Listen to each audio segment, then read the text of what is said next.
Trouble with your gear, or... What's saying for you, dear?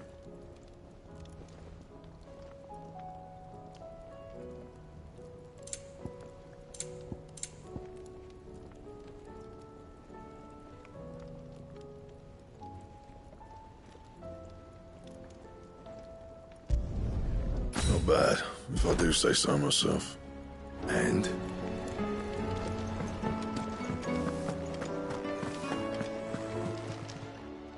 Still alive, are you? If you're gonna buy something, be quick about it. Come again. Or don't. I'm not much Seems bothered the either way. hideaway is lost.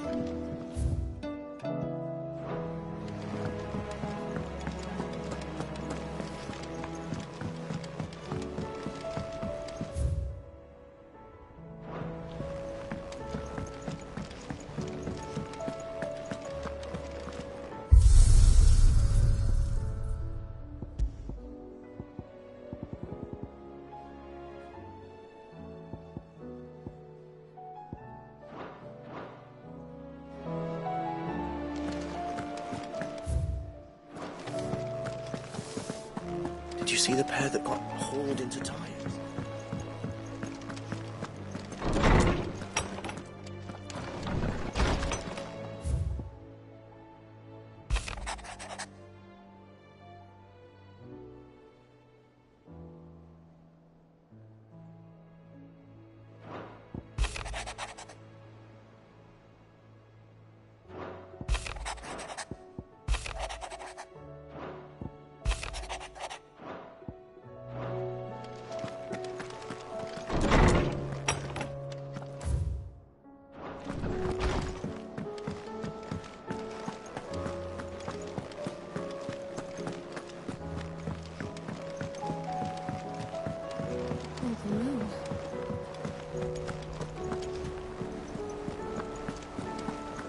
Did you see that?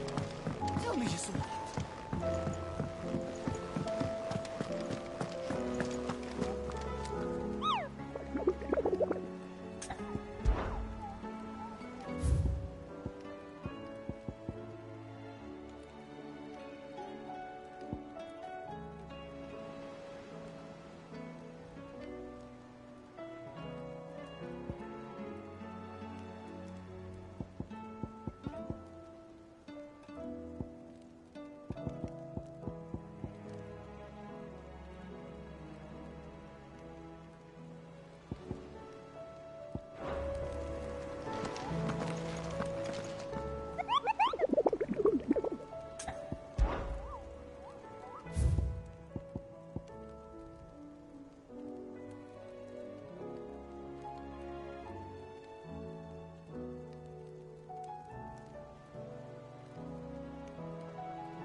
What do you make of them skies, then? Ill omen is what? We should call back. Otto, how fares the realm? The realm? Oh, she's just fine. As long as you look past the fact storms out mother crystals and her skies are a roiling cesspit. And Gav? He's with your uncle in the Free Cities, helping Mid with her project. Sent an owl their way the moment the winds turned foul. Still waiting on a reply, though. Do you have any good news? Well, that depends on your definition of good. All right, fine. What do you suggest we do? Oh, no, I'm just the messenger. I leave the scheming to those more suited to the task.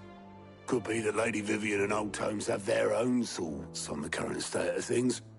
Could be that they don't. It certainly can't hurt to ask. I suppose not.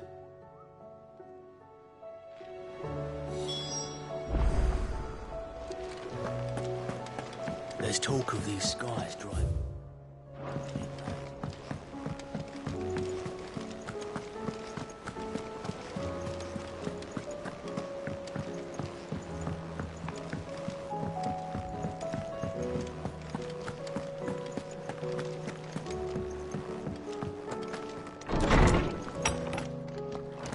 Is a storm coming, Sid?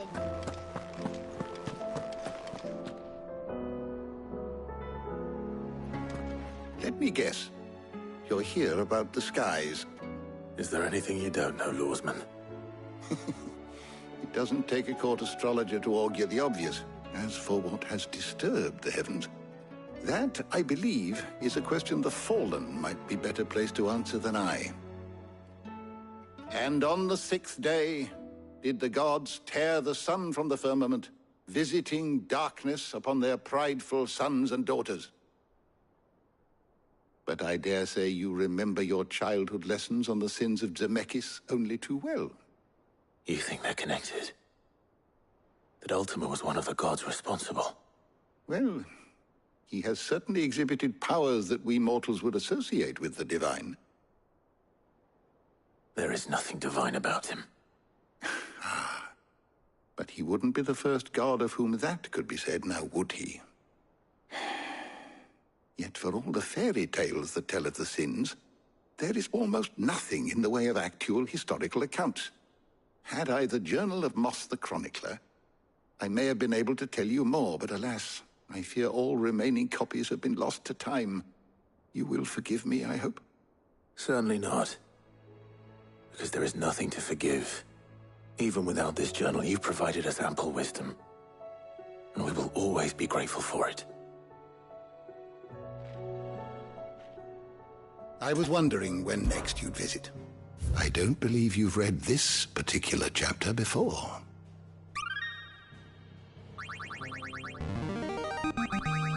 There is a rather fascinating excerpt I've been meaning to show you. If you have a question for me, I should be happy to answer it.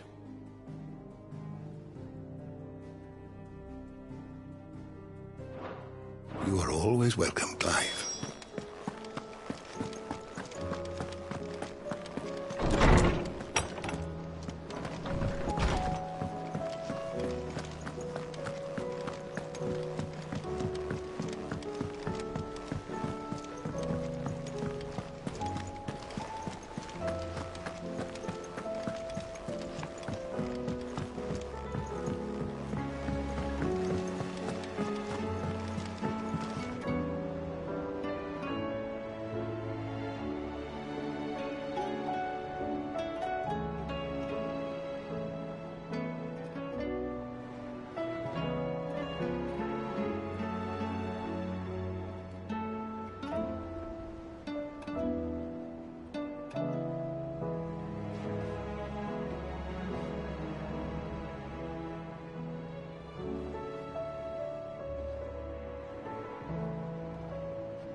How is it that every one of your little excursions presages some inexplicable catastrophe?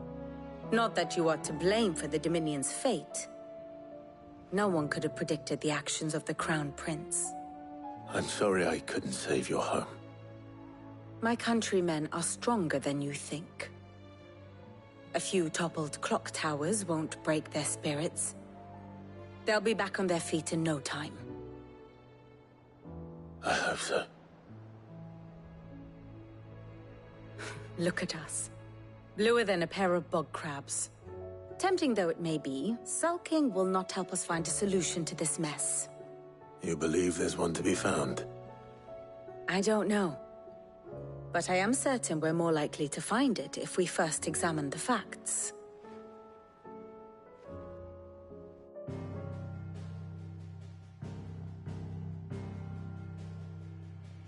Beneath these darkened skies, fear and confusion reign over Valisthea. Oh, the lands around the fallen Mother Crystals had already begun to wilt for want of ether. But not like this. Crystals that filled wells and fueled furnaces. Now nothing but pretty shards of rock. And those that hang from the people's necks cast nary a glimmer of light to keep the dark at bay. It is only a matter of time before the common folk convince themselves that the end of days is upon us. Yet I fear a swift end is more than we can hope for. While most of the world thirsts for ether, the remainder drowns in it, spawning Akashic in droves. And amidst the hordes of mindless beasts, with magics as like to fail as function, even the strongest nation would falter. Rosaria and the Iron Kingdom teeter on the brink of collapse, while the tragedy in Twinside has all but paralyzed the Holy Empire. Dalmekia fares little better. Rumor has it the ministers fled the capital after the fall of Drake's Fang, leaving their beloved republic to crumble. Waloed, meanwhile, moves in earnest. The Einherjar has been sighted off-storm. The world, in short, is in chaos.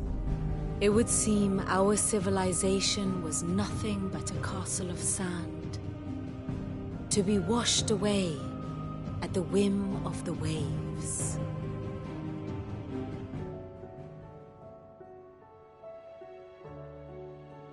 A castle of sand. Not my best flourish, but it seemed fitting. The reports I've received are considerably more blunt in their appraisal. Without the protection of their nations, it will fall to the people to defend themselves against those who would take what is theirs. Which is only ever going to end one way. Defending a farmhouse against a band of chocobo thieves is one thing, but pitchforks and palisades will do little to stall an army's advance. Should the King of Waloed deign to invade, there would be none to stop him. None but us. Perhaps Otto will be more inclined to share his thoughts when he hears what the others had to say. Clive, we have a problem. Only one. That would be a first. It would. Actually, there are three. We had as many owls arrive while you were at the shelves. Martha's got Akashic out her gates, and talk of monsters roaming the hills outside of Northreach has put the wind up Isabel and her lot. And don't forget Dalimil. Lubor says the village was raided by bandits. When it rains... It fucking pours. The curse breakers are spread thin, taking stock of the damage in the Dominion. And even if I could get word to all of them, I doubt they'd get here in time to make any real difference. Which means... there's only two people who can. Jill and I. Let them know we're on our way.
Fancy a look at the list, do you? Quick look.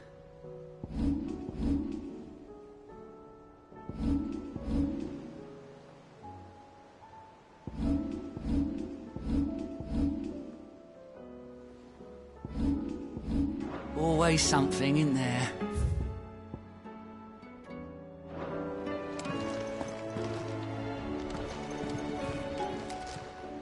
Clive.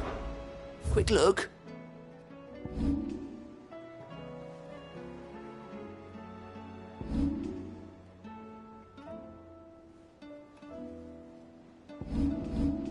Seen enough?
Fancy a look at the list, do you?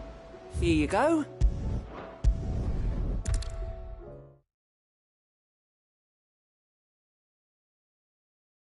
First we find Isabel.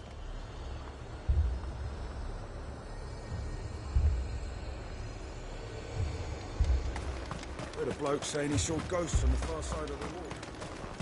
I saw it with my own eyes. The whole of Oriflamme.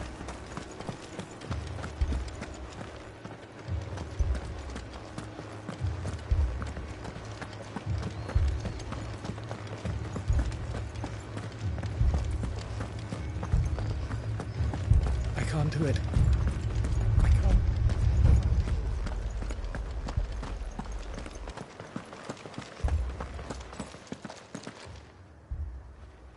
My lord. Milady. We received the dame's message. There have been sightings of strange creatures, I understand. With the blue eyes. Yes. Like a Kashik, but different. They've taken so many. I've lost count. Akashic, but different. Ultimus thralls. And what of your mistress? Is she here? Oh, no. She went to the garrison to ask what they were planning on doing about all this. Then we'll look for her there.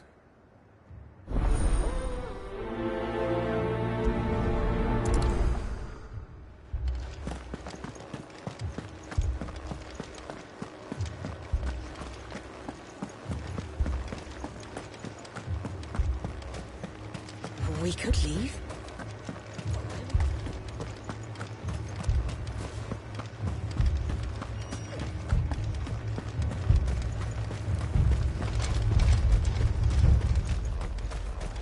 Madame, please! Half the garrison's been slaughtered by those things. We lost the captain this very morning. We've tried requesting reinforcements, but there's been no word from the capital or the Dominion in days! What more would you have us do? I would have you do your duty. Those at the Vale look to me for protection. And protect them I shall. Because they are my charges, and that is my duty. In case you have forgotten, the people of this town are your charges. But more than that, they are your people. Your sisters, your brothers, your lovers. So you have a choice. Lay down your sword and watch as they are slaughtered, or take it up and do what is right. She speaks the truth, you know. This here, it's all we have. It's all that's left. What we have left is our lives! Do you really want us to lose them as well? Not if we don't have to. Look, there's a cask under the captain's bunk. Let's talk about this over a drink, eh? I'm listening. I'll have a word with him.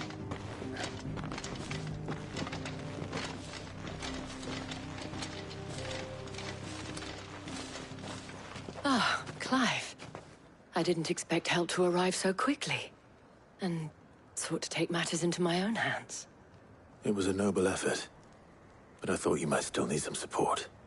How like you to consider my needs.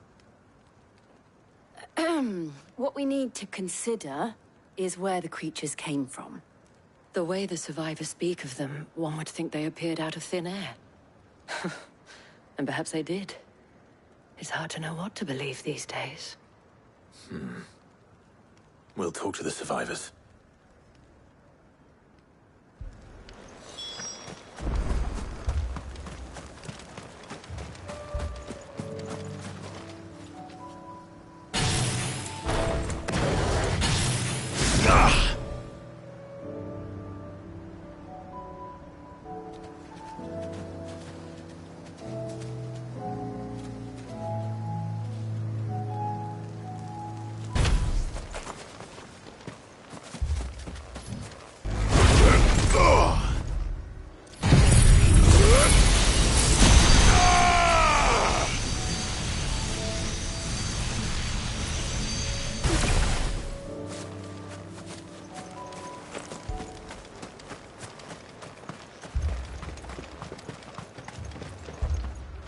That thing, it took...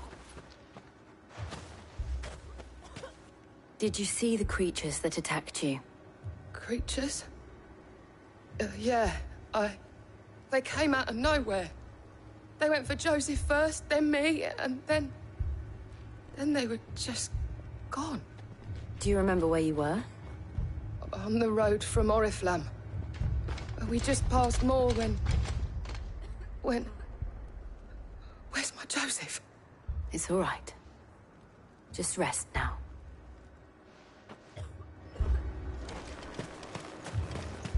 It's all right. My family. That's... You're a pikeman, yes? What happened? I've got family in Moor. I heard the flood was spreading, so I went to see if they were all right. And a pack of them glowing things found me in the meadow. I ran for my life. I never did get to the village. Leave that to us. At least we have an idea of where the thralls might be now. We should head for more.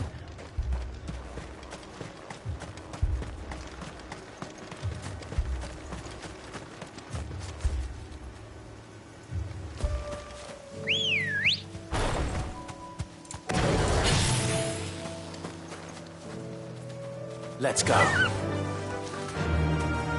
Fly, Ambrosia.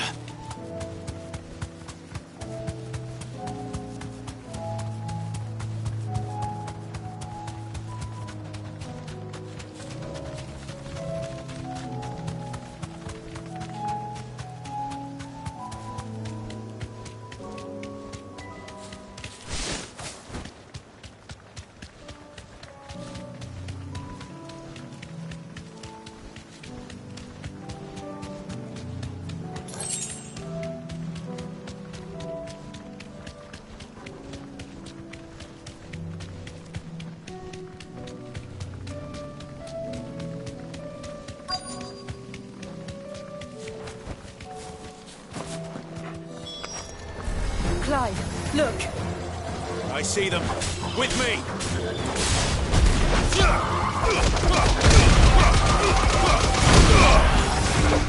Nice try.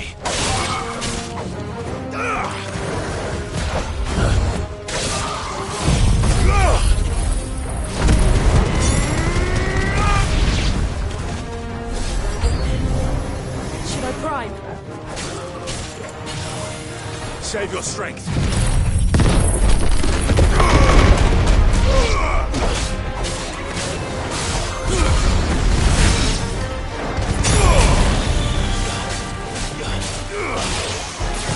Too slow.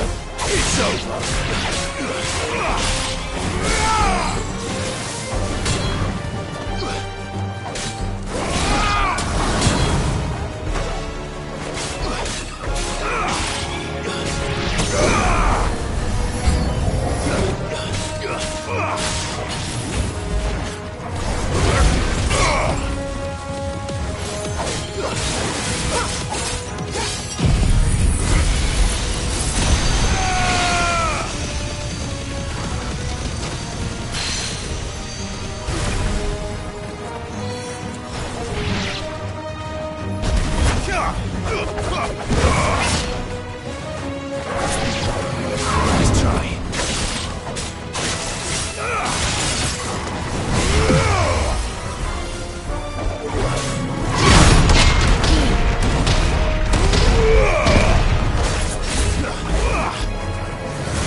Help me, boy. Nice try.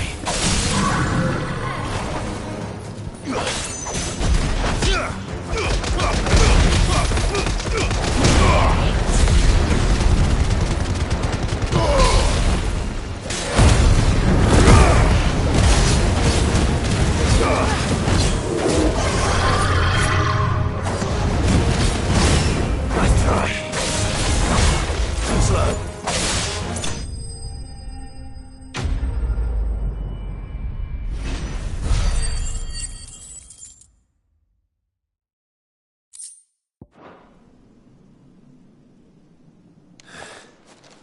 Do you think there are more? There are always more. But I'd say we've done what we can for the time being.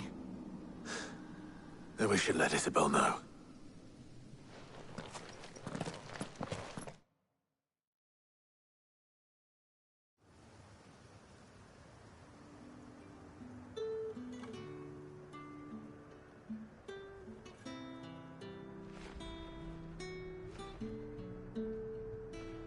You have the town's thanks. Don't thank us yet. There will be more. Many more. And you'll need to be ready for them. Oh, we shall. Isn't that right, Captain? Yes, milady. The garrison will be ready. Philippe here has convinced most of the men to remain at their posts. For now, at least.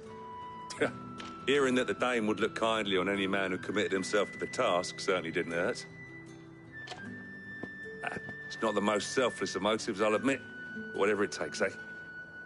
Now me, I never needed convincing. I became a soldier to protect the people I love. And the people I love include the ones standing before me. Handsome and chivalrous. Now, if you don't mind, I have sentries to post. Milady.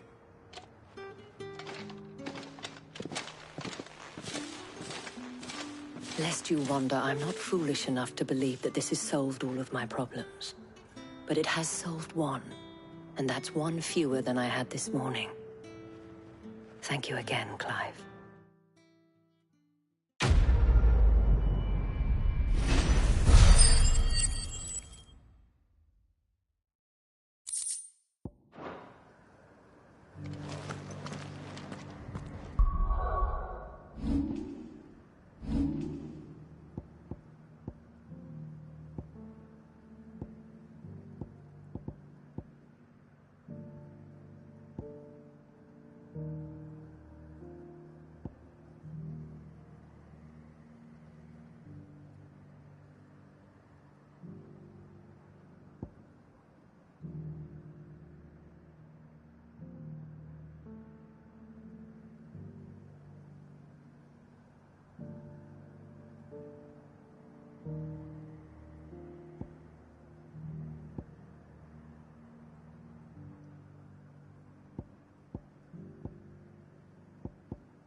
Get it, boy!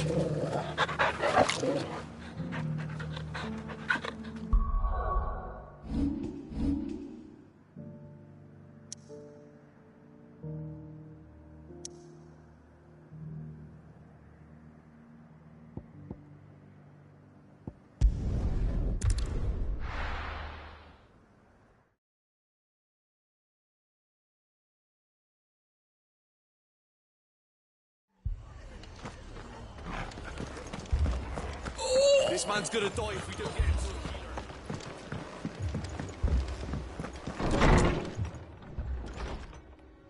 the Martha, it's good to see you. And you, Clive. Jill? Otto said you'd been attacked by a Kashik. What exactly happened here? Those skies are what happened. Not long after they fell dark, we had our first visit. There were hundreds of them. Tried to storm the hill. Only a handful made it up here, but that was more than enough. The rest are still down there now. And while we have a few willing fighters holding them back, they're sorely outnumbered. What do you think, Clive? That we join the fight? I thought you'd never offer. Now, where I need you is the Fallen Gate. That's where the fighting is fiercest. Let the men know you've come to help. Something tells me they'll be pleased to see you. We're on our way.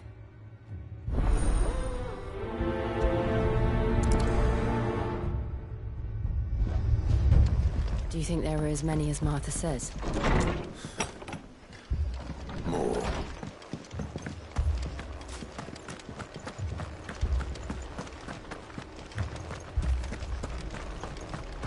You don't think they've abandoned us, do you?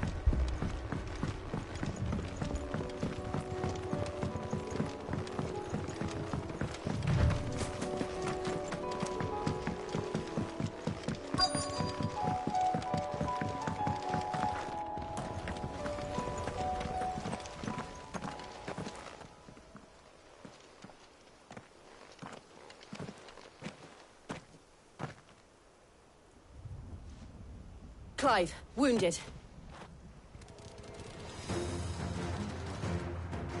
We deal with the Akashic first.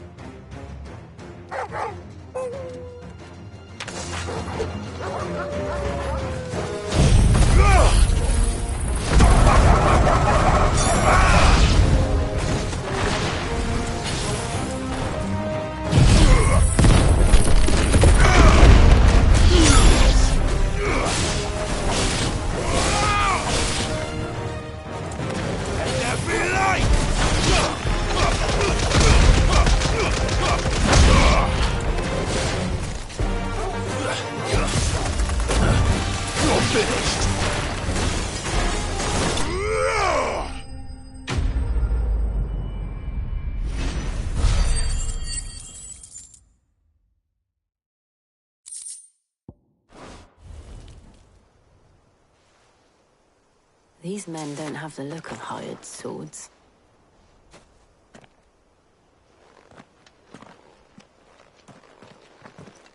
If you've come to rob this place... You are mistaken, my Lord Rosfield. We're here by Madame Martha's leave. How do you know my name? Forgive me, my lord. There wasn't time for introductions. We're with the Guardians of the Flame. Wade's men? But how did you come to be here? Where is your commander?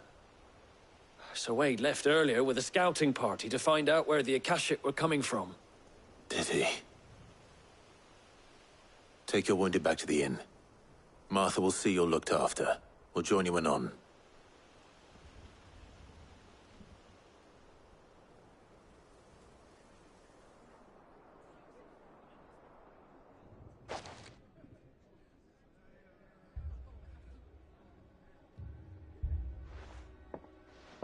And to think you took them for thieves. A fine reward for holding off the horde, that is. When did Wade and his men arrive? Not long after Rosalith fell. The Guardians asked me to shelter some of them that had lost their homes. They were making ready to leave just as the skies turned, and we agreed it was best we stuck together. Martha! Trouble! The scouting party's almost at the lift, but they got a pack of Akashic snapping at their heels! And they got wounded with them! They're not gonna make it! Damn it all. We'll worry about them, Martha. You look after everyone here. If any can still fight, send them to the lift. I will. You two be safe now.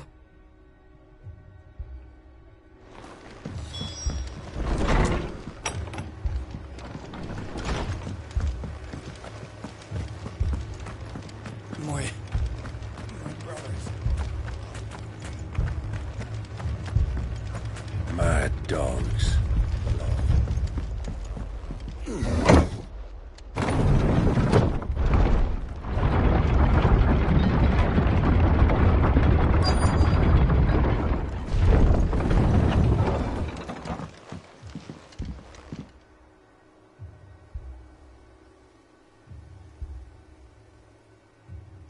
Squire, I need you to get those who can still walk up the lift to Martha's. But what about... I didn't ask, Oscar. Sir. Sir Wade. Lord Rosfield. If you aren't a sight for sore eyes. Martha seemed to think you might need some help. And by the looks of it... We thought we could sneak by them. But we didn't know there would be so many. How could we have? Behind you!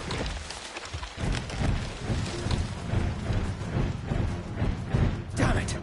We need to get the injured to safety. Do you think we can hold them off? We can certainly try. Are you with us, Sir Wade? Always. Then let's do our duty.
Is anyone hurt? I don't think so. And yet again, you've pulled me from the flames. It's just a pity I keep walking into them. You've never been one to shy away from danger, Sir Wade. Like any shield worthy of the name. I see you're all in one piece. Martha! Is something wrong? The lookout saw smoke coming from down Eastpool way. Too thick to be a hearth. A second horde. Feel like finishing the job? Always. Jill and I will make for Eastpool. You'll need to move the injured without us. Don't you worry about them. The moment my men are safe, I'll follow. Good luck.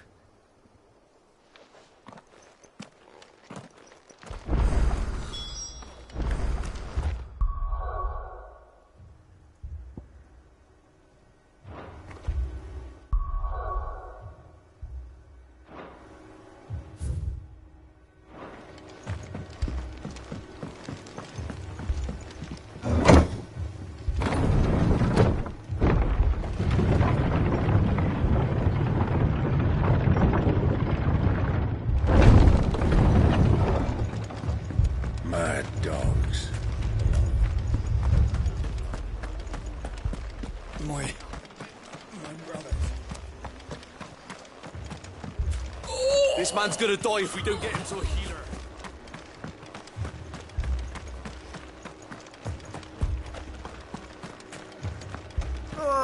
Just patch me up as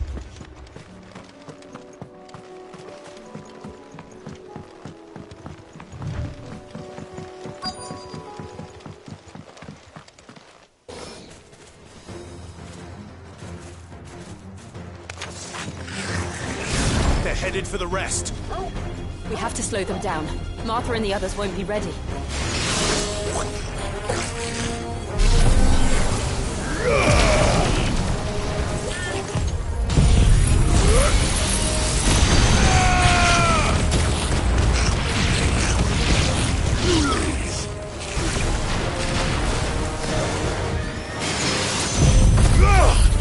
To me, boy!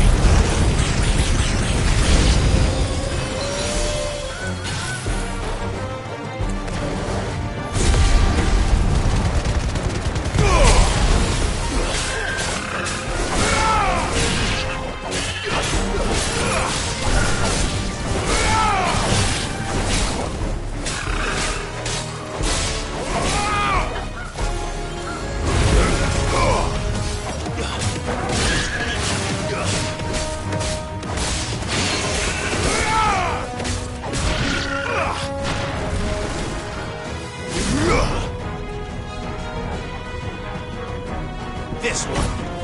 All yours, Torgal. And her, Torgal. Go, Torgal. Second. Torgal, kill!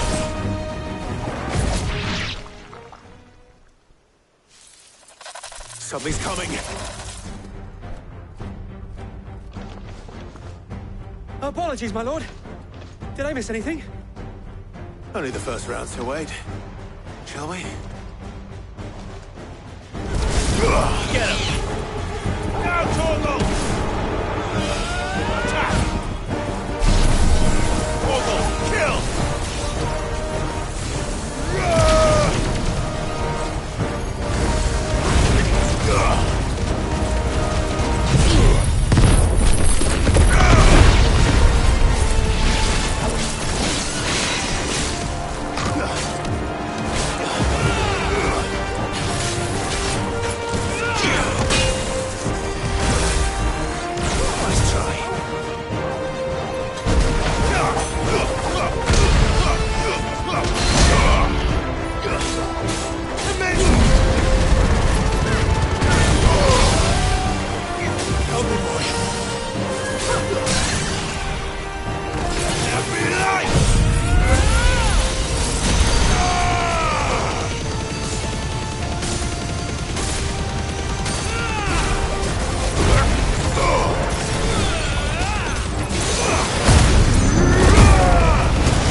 Do you see any more?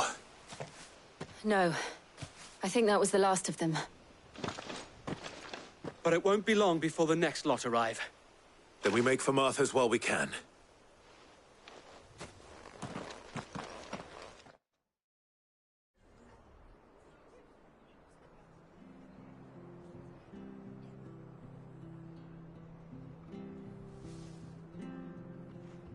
What did you find out there? The same as Sir Wade. Scores of Akashic. Well, wherever they came from, they're gone now. Our lookouts say the lowlands are clear. Hopefully we'll have enough time to lick our wounds. How many of your men were injured? A damn sight less than if you hadn't turned up. Thank you. It was a hard-fought victory. But as long as the skies remain dark, I fear the Akashic's numbers are only going to rise. It's not a matter of if the Horde will be back, but when. And whether that's sooner or later, we'll need to be ready. The inn here affords a good view of the land, and is easily defendable. I'd like to make this one of our outposts. What do you say, Martha? You'd have more men to guard the rest. Well, when you put it like that, of course they can stay.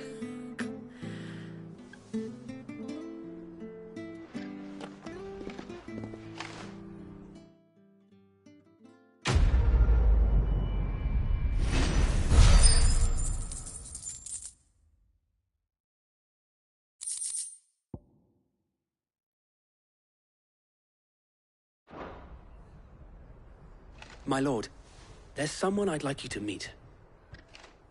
Oscar, over here.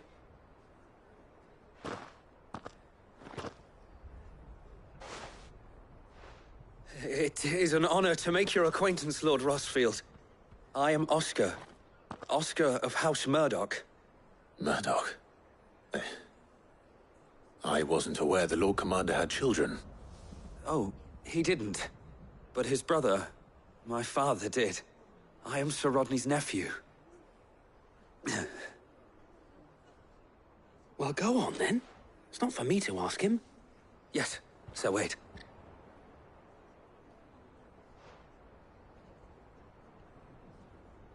If it please you, my Lord Marquis, might you take me as your squire?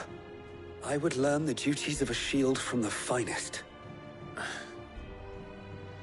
I'm sorry to disappoint you, Oscar, but I am a shield no longer.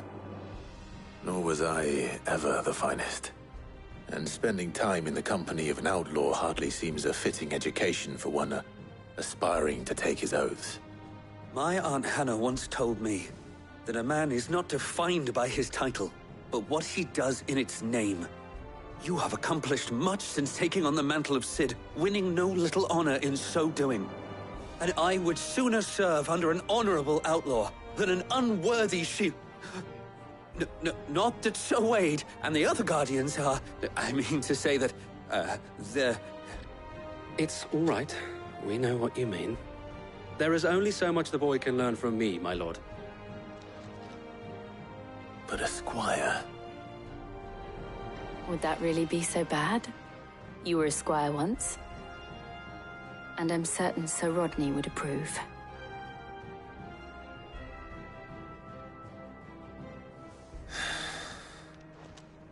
Know that I'll show you as much leniency as your uncle showed me. I would not have it any other way.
Cid! Your new companion appears much more formidable than your uncle. Should I be worried?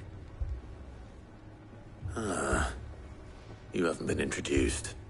Jill, Clive has told me much about you. All lies, I'm sure. Your Stolas said that Dalimil has a bandit problem. Indeed. Although, you're a little late. They left with our food and guild days ago. Any idea where they went? The desert's a big place. Your guess is as good as mine. But the fact is, I have more immediate concerns. What did you say to me? What did you say? Ah, as if by magic. Let's just say we've yet to reach a consensus about how to solve Dalimil's little problem. And at this rate, it won't be the actions of the bandits which prove to be our undoing. It will be our own. I've tried reasoning with the dissenting parties, but even the Desert Hare has limits. Perhaps we could talk to them. What makes you think they'll listen to us? What makes you think they won't? She makes a fair point, Cid. And you won't have wasted much of your precious time if you fail. They're just across the courtyard.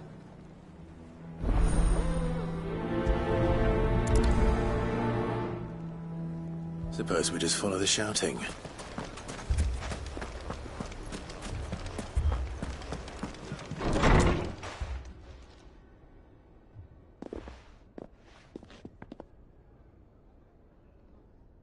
You wouldn't talk like that if it had been your men whose throats were slit.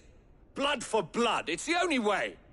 We hire mercenaries and have them mount the bandits' heads on our walls as a lesson to the rest. And what happens when those mercenaries are slaughtered like your men? Are you going to hire more? We're better off using that coin to buy food and supplies. If we hire mercenaries, the only thing we're buying is the bandit's ire. And you cannot fill empty bellies with that. Do you hear me? But what happens when they come back? Maybe it'll be your throat that's slit. That's enough. Both of you. Any more of this and I'll throw you out myself. Come back when you're ready to talk like adults.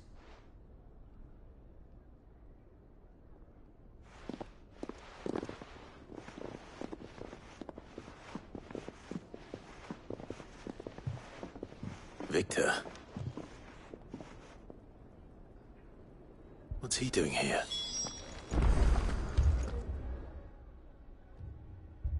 Sid. And Lady Jill. What brings you here? I was about to ask you the same thing. Costness is in chaos, and the markets have all but ceased to operate. The Briar's Kiss here in Dalimil is the only place I can reliably obtain supplies. I was here to do just that when Master Lubor told me of his troubles. He thought I might be able to talk some sense into these fools. But if you're here, I suppose his patience must be waning. Who are those people? Those were the thorns in Lubor's side. And the reason this place might be headed the same way as Costness. It's these accursed skies. The darkness is enough to drive a man to madness. Or an entire city, for that matter. We're still working on the skies. But in the meantime, perhaps we can find a solution to Dalimil's problems. I hope so. For all our sakes.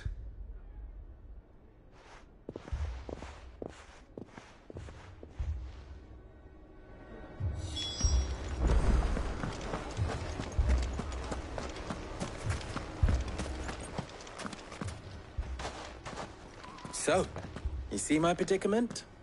What I saw was a room full of people who were angry and afraid. And with good reason by the sound of it. But if left to smolder, that anger and fear could set the entire town alight. My thoughts exactly. What to do? Both sides wish to protect their homes and livelihoods, if only they could agree on how. But as long as they are divided, we are vulnerable. And if there's one thing bandits like, it's an easy target. What would Sid the Outlaw suggest? Well, if it were my namesake, he'd let them choose for themselves, and be on hand to pick up the pieces when it all went wrong. That sounds like a recipe for disaster. A recipe for disaster is precisely what it is. But perhaps that realization would be enough to make them question the ingredients. While it's plain neither Conrad nor Natalie will countenance the other's proposal, it may still be possible to make them doubt their own. Before presenting them with a third option. And that would be? To pool our resources and save the city ourselves. Why fight each other? When all that fear and anger can be directed at the bandits. It appears we have a plan of action. Victor, pay Conrad a visit. See if you can't convince him of his folly. I'll speak with Natalie. As you wish. Your faces are not well known in this town. That may prove useful. Don't worry, Victor and I will do most of the talking. You need only play along. Play along? What he means to say is yes.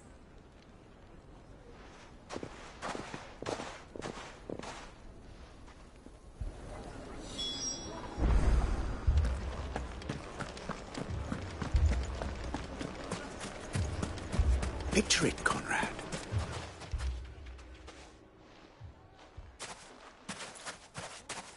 Ah, here she is. The Lady of the Spear herself. Conrad, may I introduce you to Jane, commander of the Red Wings, the oldest mercenary guild in the Free Cities. A pleasure, my lady. The pleasure is all mine. As I told you, I summoned the commander here from Canver to inquire about a contract. Victor says you told him no. That there aren't any men left to hire. Is that true? True as the crystals cracked. Nobles came and claimed every last one worth his salt. And not just from us Red Wings. You know of the 7 high houses. There must be 2 swords assigned each one. Granted, we have a few boys left. If it's boys you're looking for. Well, Conrad, Are you saying that Dalamel's finest cannot defend this town better than a gaggle of unblooded striplings? That a band of beardless youths could better avenge the deaths of your brave men than you yourselves? Absolutely not. We'll show those bastards who they're dealing with.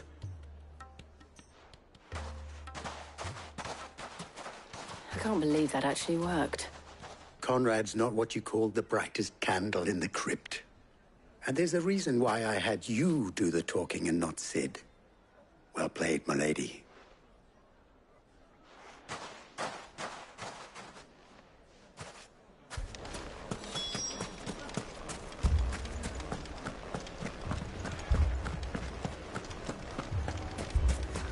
My shop. If I had my pickaxe, I would... I mean, it may still be possible to buy something, and we may... Ah, here he is now. Natalie, allow me to introduce Lord Underhill of Randalar's prestigious League of Merchants. Lord Underhill. At your service. Underhill? I was just telling the good lady of our conversation, my lord, and how you were lamenting the state of the capital's stores. Lubor says that not only are the granaries almost empty, but that war and the Blight mean this season's harvest won't be enough to fill them for winter. Indeed, certainly that is the case. The nobles in the capital are buying up the city's stocks of barley and wine, driving the prices higher than most commoners can afford. It is only a matter of time before the peasants revolt. It is worse than I thought. If what Lord Underhill says is true, I fear we have little hope of supplementing our stores, meager though they regrettably are. And while I applaud your endeavors to dissuade our more bellicose citizens from seeking vengeance, I sense Conrad is not wrong in his assessment of the bandits' likely return. Which means that now, more than ever, we will need to secure what little we still have. Food, weapons, herbs, everything. If our humble town is to endure not only this hardship, but those that are certain to follow, we must stand united. All right. If it will help to protect my home, I'll do it. But you needn't have gone through this charade.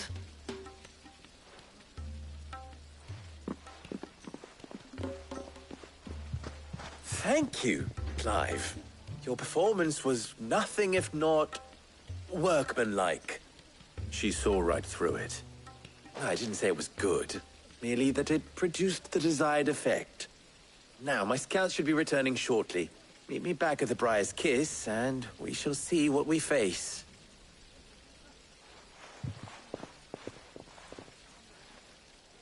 I'm not convinced our roles in this ruse were entirely necessary. I don't know. Conrad seemed quite taken with you. It appears I have no choice but to do what little... Mummy, I'm scared. Oh, I'm ruined. Good news, Sid. Both Conrad and Natalie have somewhat gracefully accepted their new roles. With time, they may even learn to... Time no longer appears to be the luxury it was before lunch. I take it your scouts found the bandits. Technically, it would be the bandits who found my scouts. It appears they march for Dalimil as we speak. All of them. You're not serious. They don't just want food, they want the whole damn town.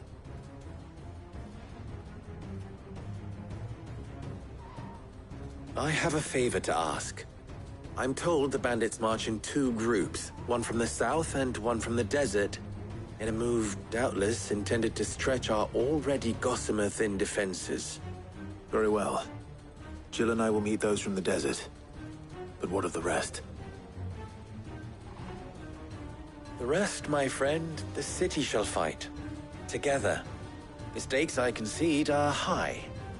But if this does not unite Dalimil, nothing will. That is a lot of faith to put into those who had their hands around each other's throats but a moment ago. Then it will be for us to see that their hands are kept occupied. And I do mean us. I thought you might say that. We'll hold them off for as long as we can. And we will do the same.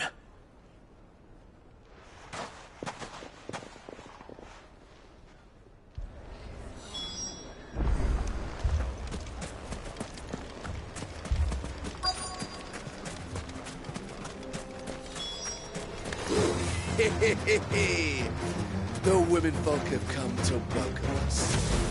I'll take that one.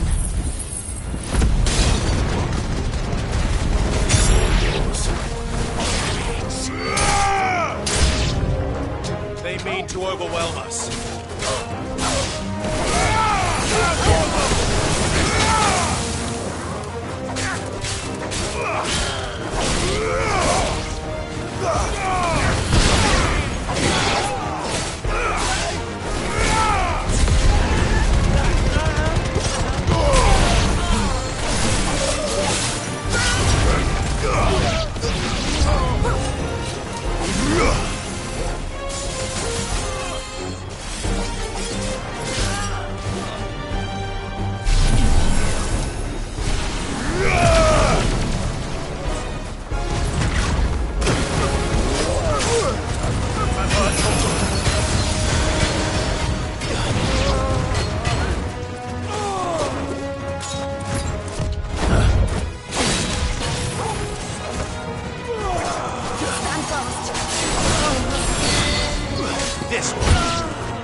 The townspeople. Could they have held out? I don't hear any fighting. What do you think? That we should hurry.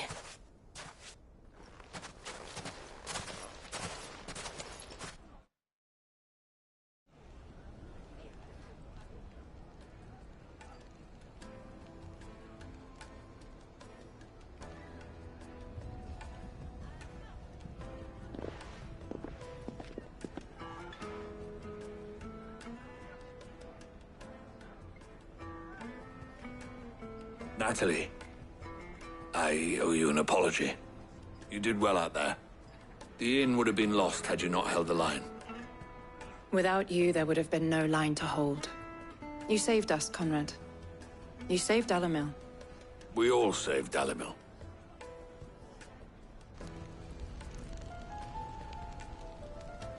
Conrad seems to have had a change of heart. I'd say they both have. I take it from your presence that our visitors from the desert won't be joining us either. Pity.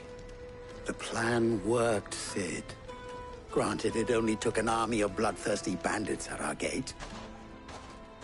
Come now, Victor. Why quibble over the details? We are united, and that is all that matters. As for you, Sid, you fight considerably better than you act. I'll take that as a compliment.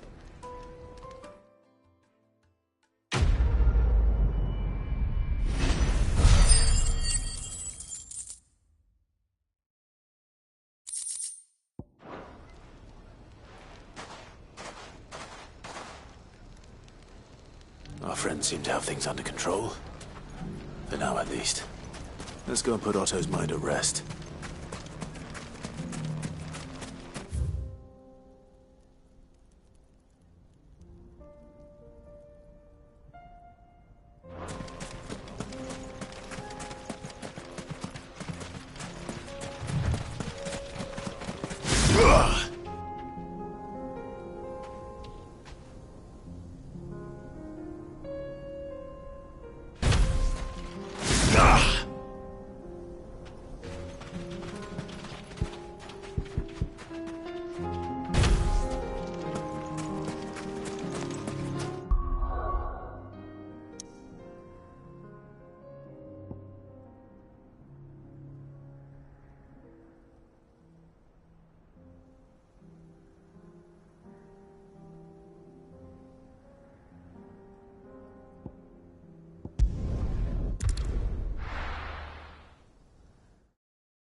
Did you see that? Tell me you saw it.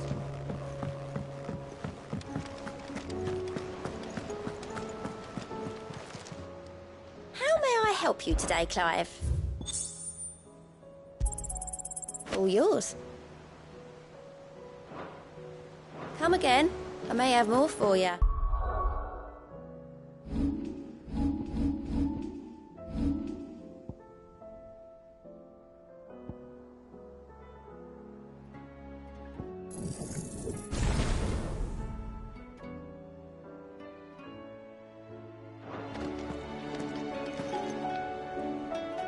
Was wondering when you turn up. Had owls from all our friends thanking you for your timely intervention. How is it you always manage to arrive at just the right moment? Luck, I suppose.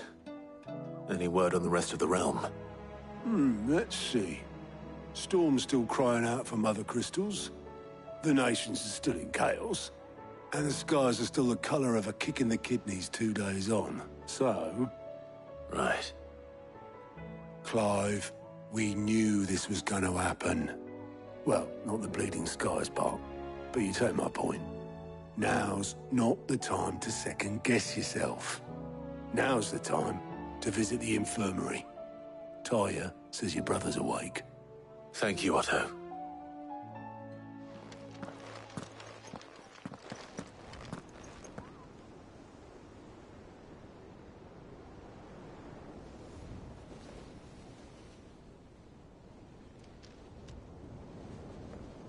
So it was not Sylvester, but Olivier who served as Ultima's puppet. And when Dion learned of this, he sought to slay the fiend.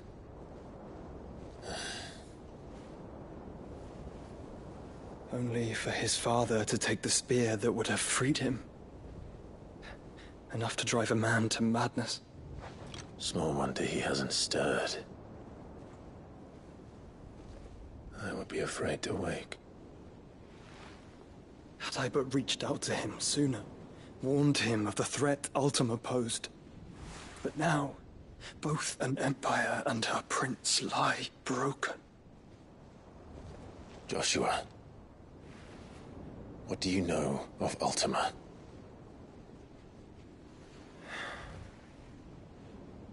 Very little, I'm afraid. Despite my best efforts.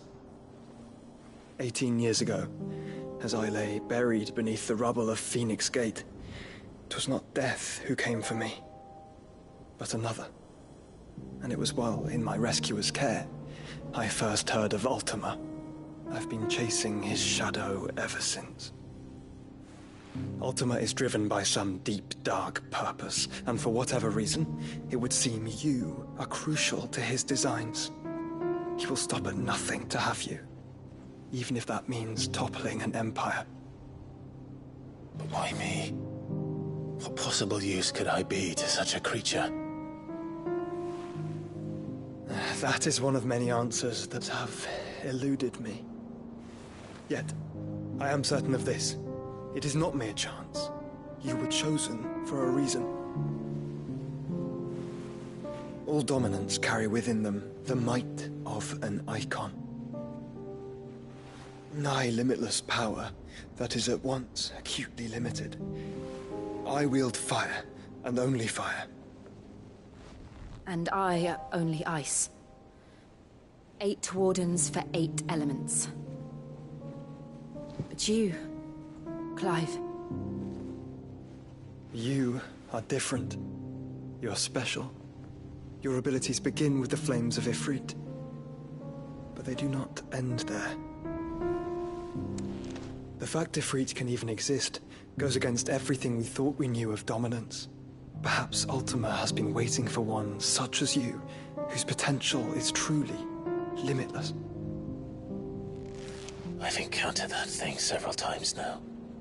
If it or he, as you say, needs me, why hasn't he claimed me as he did the boy?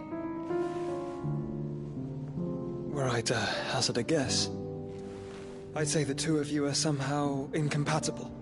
His mind not properly attuned to your body. His mind?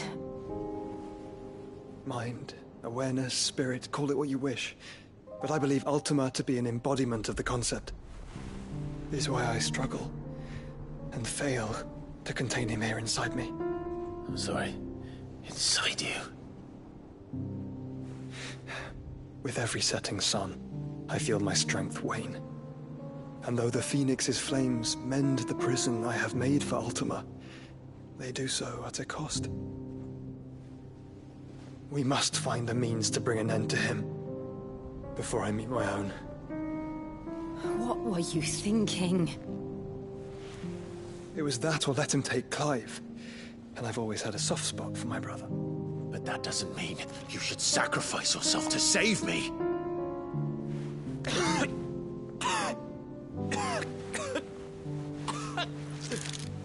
Joshua!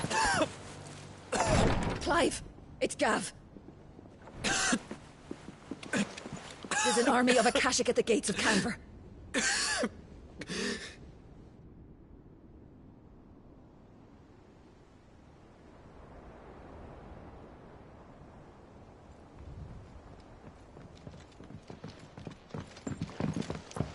Well, what's the short of it? Tyre told you.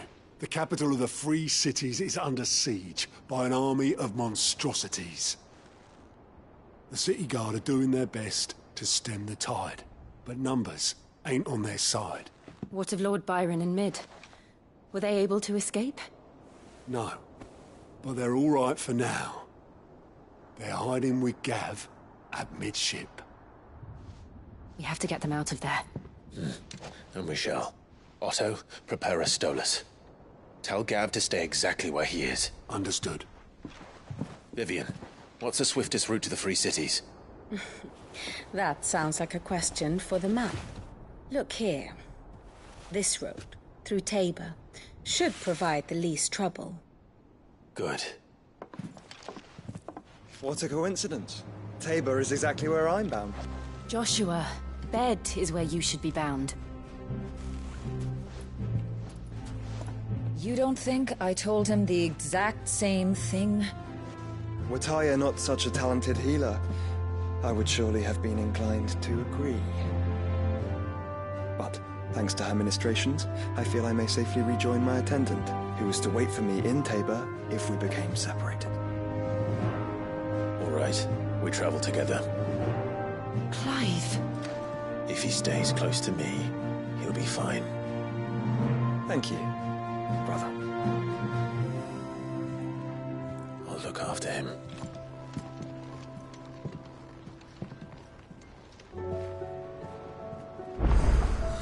My attendant was with me in the Dominion before I primed. She would have watched the battle unfold and witnessed its outcome. I trust you'll be waiting for me in Tabor, where I can finally introduce you.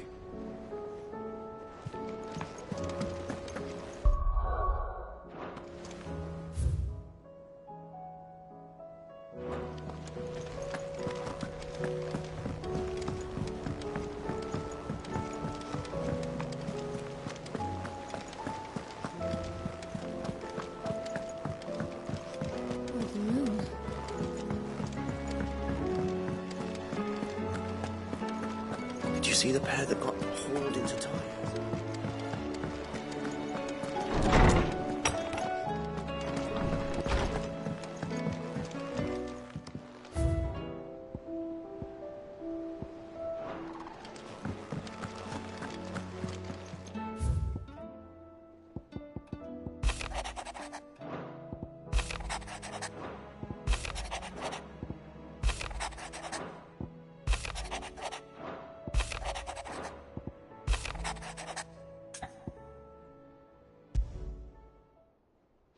Rutherford. Wasn't that the name of my uncle's manservant? Why would he be at Martha's Rest?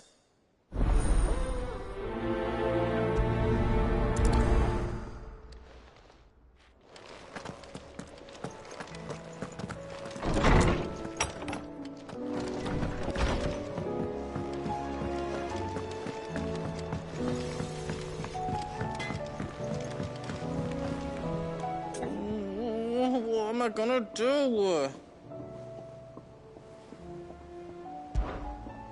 Is everything all right, Goots? You seem more discomposed than usual. Oh, I don't know what that means, but I'm in a bit of a muddle. Oh, I think Nan might be in trouble, and she's... It's all right. You can tell me.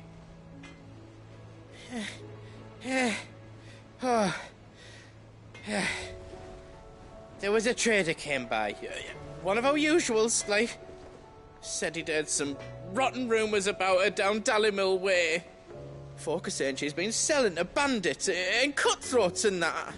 I mean, she's fond of a chance to make a coin or two, aye, but she'd never do business with baddies. Especially not the kind who go hurting people who haven't done out. I wanted to ask her about it myself, but I'm scared she'll give us a tongue lashing. She'd never give your tongue a lashing, though, would she? Don't worry. I'll speak to her. Oh, thanks, Clive. You'll let me know what she says, won't you? Of course. I'm sure it's all just a misunderstanding.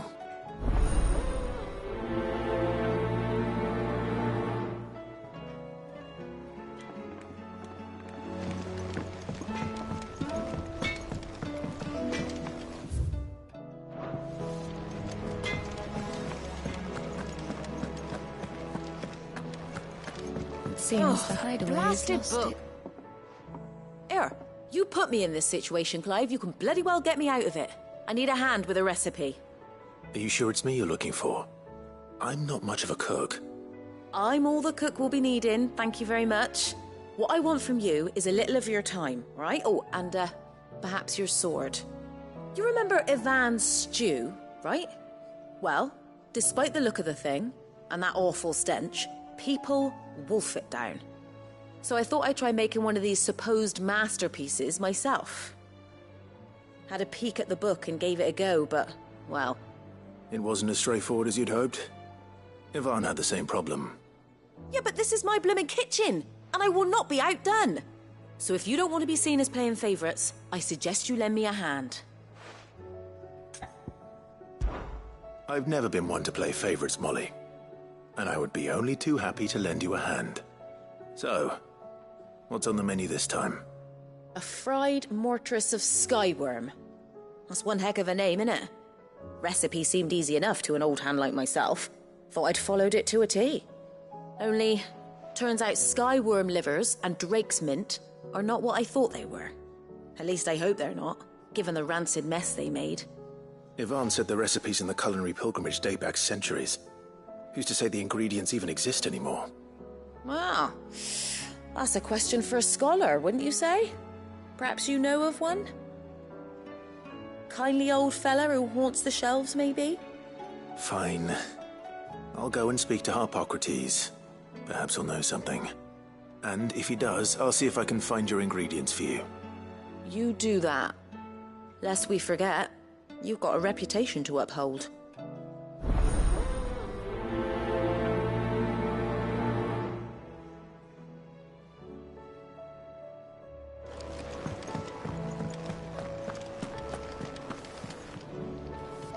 Lady Karen. How's business? Not nearly as foul as the weather. You're doing good trade then? Both in and out of the hideaway? Can't complain. Wait. What exactly are you getting at?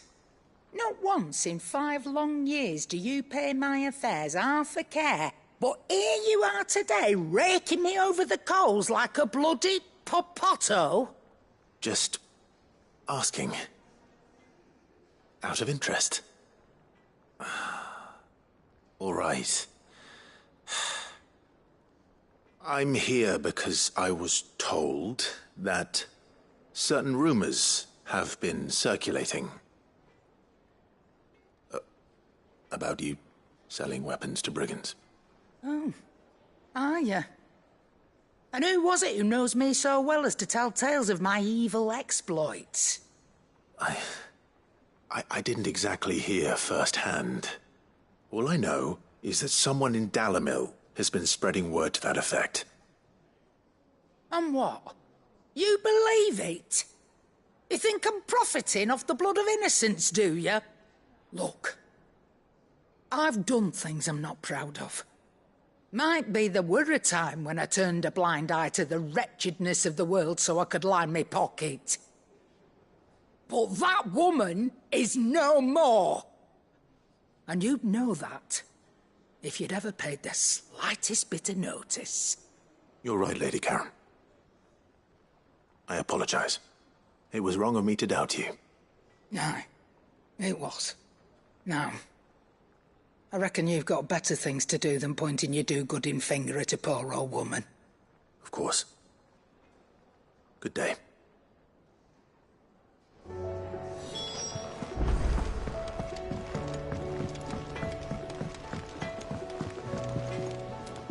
I spoke with Lady Karen. What did she say?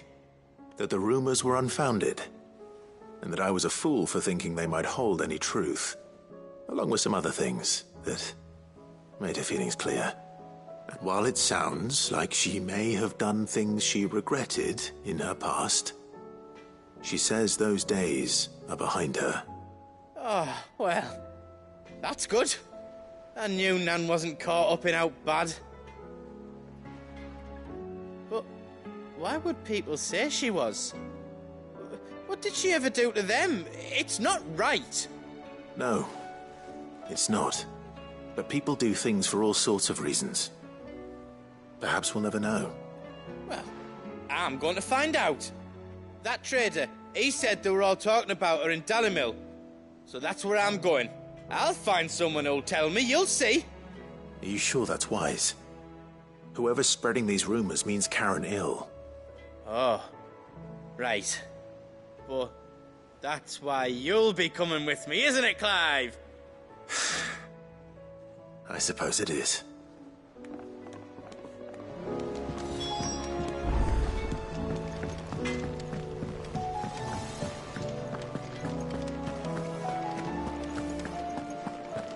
Seems the hideaway.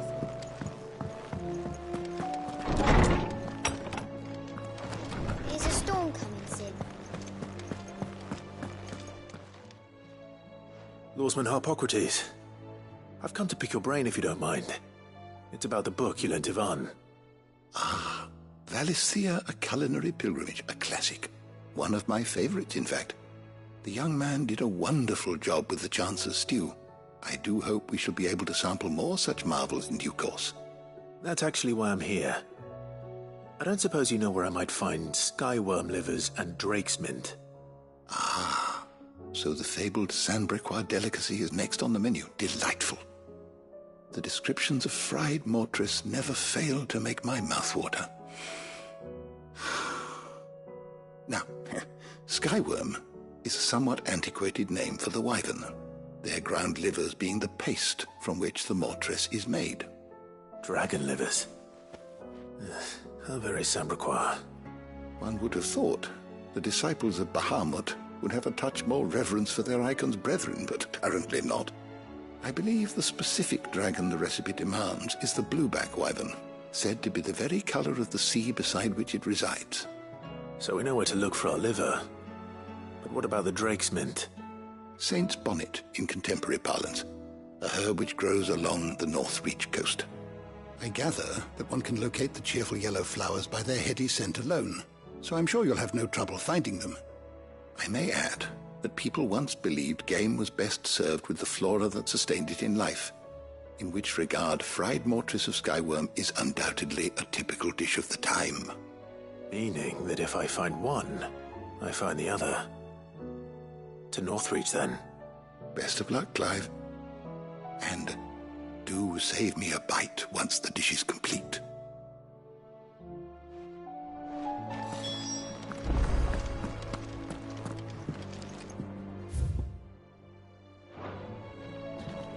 Sid, perhaps you can help me solve a mystery. I can certainly try. Who's gone missing this time? It's not who, but what. Mid's scales, the ones she made for her workshop.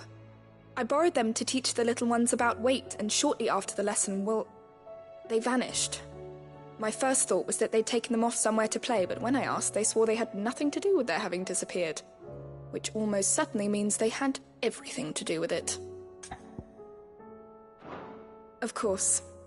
I can only hope the scales turn up on their own then. Preferably in one piece.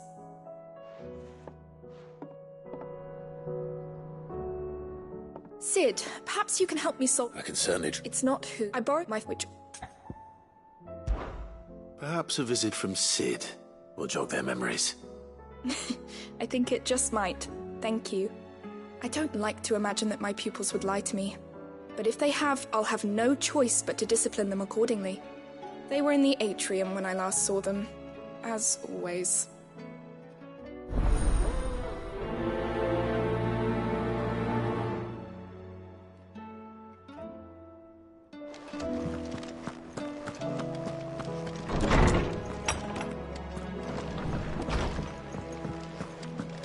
Seems the hideaway has lost its...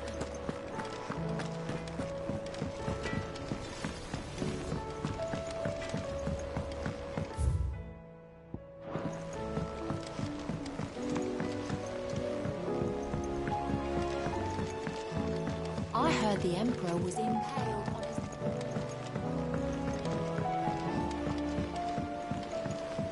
We're all gonna die! You hear me? What do you reckon we should do? I say we should just...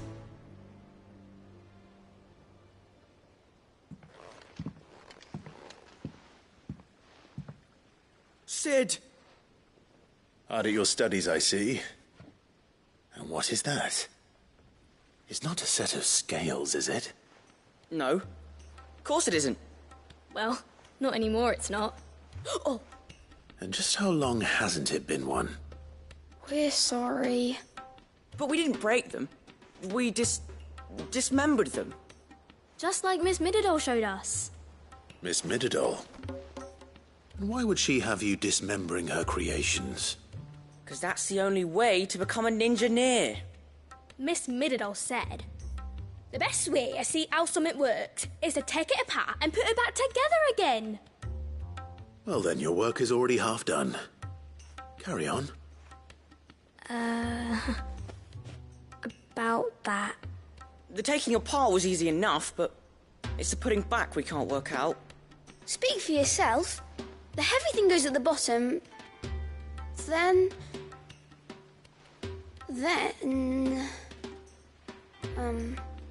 You three need to learn to take responsibility for your actions. So let's have a look at these parts with fresh eyes, shall we?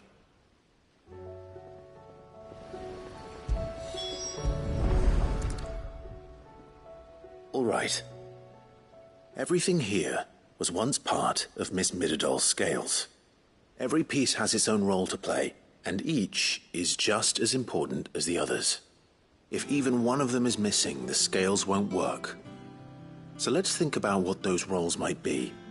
You already know one of the pieces. The body. Its role is to support everything else. But what of the others?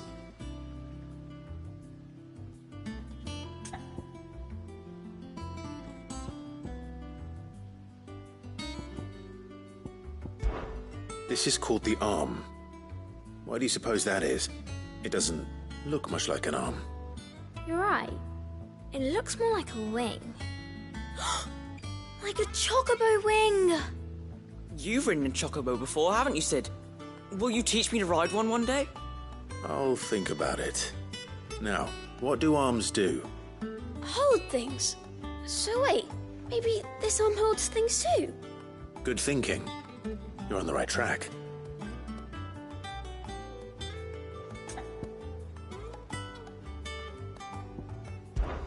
These round parts are called the pans. You all know what a pan is, don't you? I do. Molly uses them in the kitchens to fry bangers. But these aren't for frying bangers, you idiot. They're for weighing stuff. But what if I wanted to weigh Goots? I don't think he'd fit on that little thing. Probably not. What are the chains for? Holding the pans up? Well spotted. Which means something must hold the chains up in turn.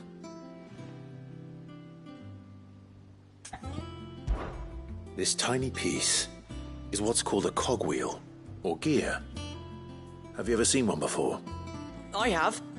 Miss Middledale's dungeon is full of them. Most are on the floor. She puts them in all her inventions. They spin round and round and round and round and... That's right. They're very useful when you want to make things move.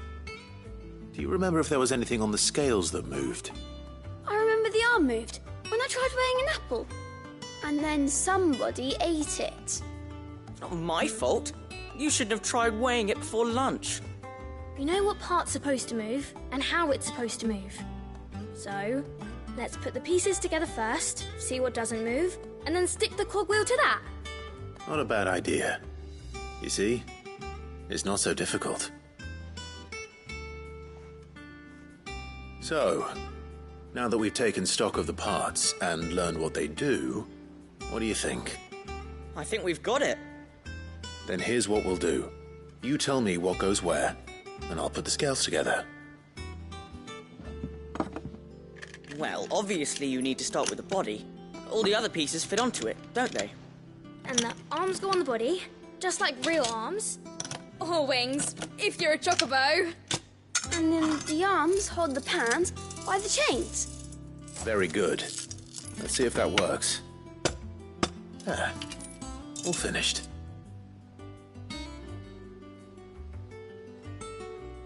Yes! We did it! Well, with Sid's help. Oh, I just put the pieces together. It was you three engineers who showed me how. That's right. We're Miss Middledale's hares. Her hares? Yeah, hares for the future. She's showing us her secrets now, so we can help out the hideaway when we're older. What do you think, Sid? Are we almost ready? With a little more help from Miss Middledale and Miss Shirley, I'd say it won't be long at all. You hear that? It won't be long. Until then, though, do try to be honest with Miss Shirley.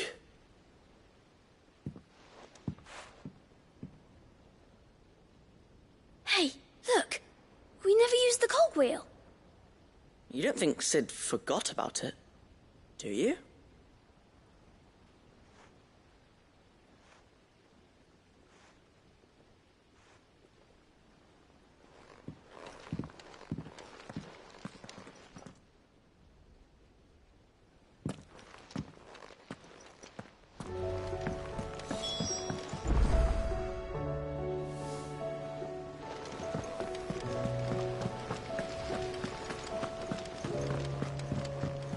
We're all gonna die! You hear me?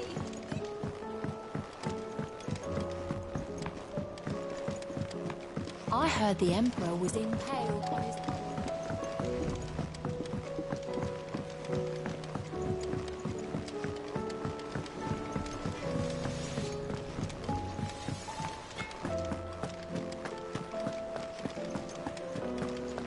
Seems like...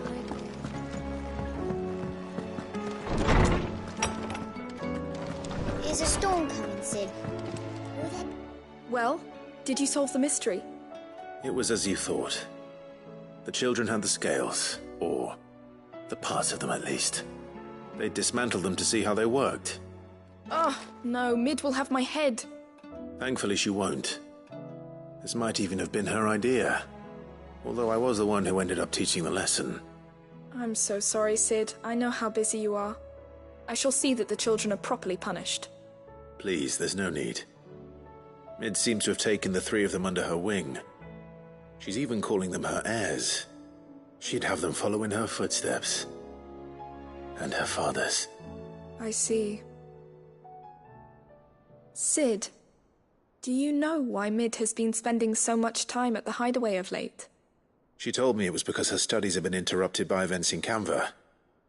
Is that not true? No, it isn't. The university offered her a commission. In exchange for full tuition, room and board, they asked her to oversee the design of several new war engines. To anyone else it would be an opportunity, but to Mid, who lost both her parents to war, it was a bitter pill. One she was none too keen to swallow. But that should come as no surprise. She's only ever cared about bringing people hope. The very last thing war can be said to do. Which explains her heirs. She's working to give them a better life. And so should I. What's the odd engineering lesson? Oh, you've given them far more than that. And I'm sure they're very grateful.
It's like a dream.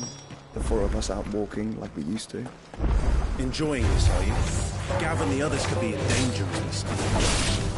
You're right. I'm sorry. Yote is a found scout.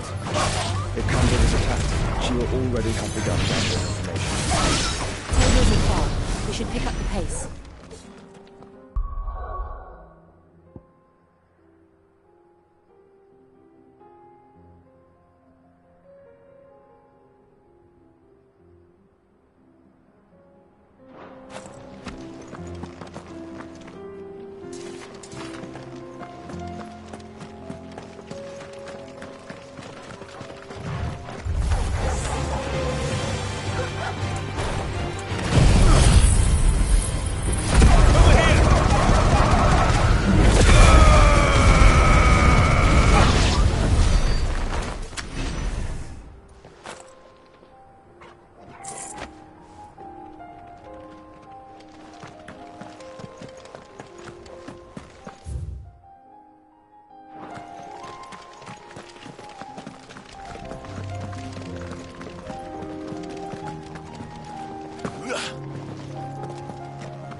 We can use the ruins to cross the ravine. Assuming they will allow it, the Echoes have a will of their own. All right.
Tell us about Yote, Joshua. She's strong-willed, loyal, and deadly with a blade. Much like Clive, but with better manners.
You're injured. What happened here? Where are your comrades? The ether flood up ahead.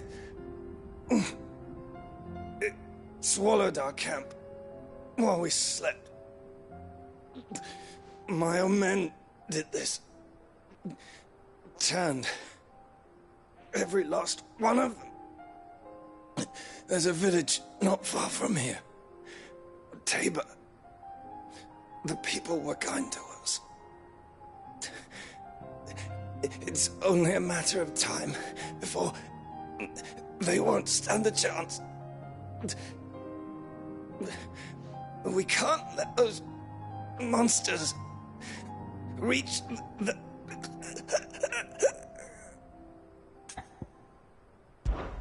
I'll go. You catch your breath. Thank you. Our encampment is up ahead. Just off the track.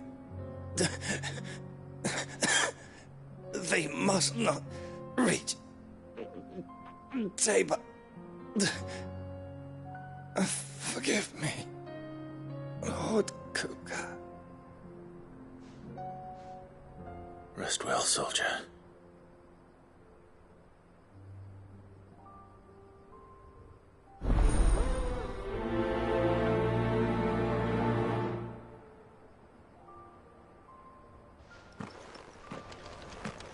You said the encampment was close. Let's hope the Akashic are still there. Another ether flood. They're everywhere now. We can't go round it. Then we'll just have to be careful.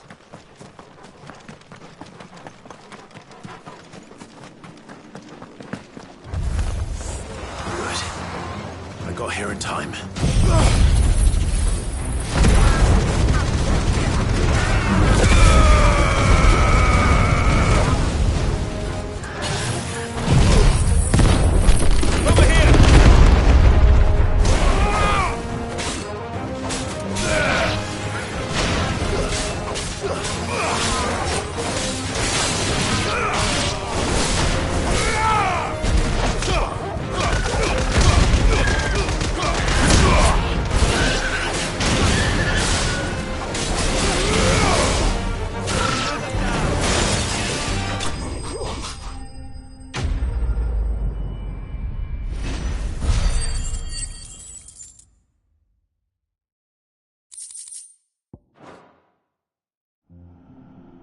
Someone there! Please, I can't move my leg! That doesn't sound like an Akashic.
You're with the battalion? I am. I heard the fighting. Are the others? Taken care of. One of your brothers in arms told me what happened and asked for help. Another survivor? Where is he? Tell me. His wounds were too deep.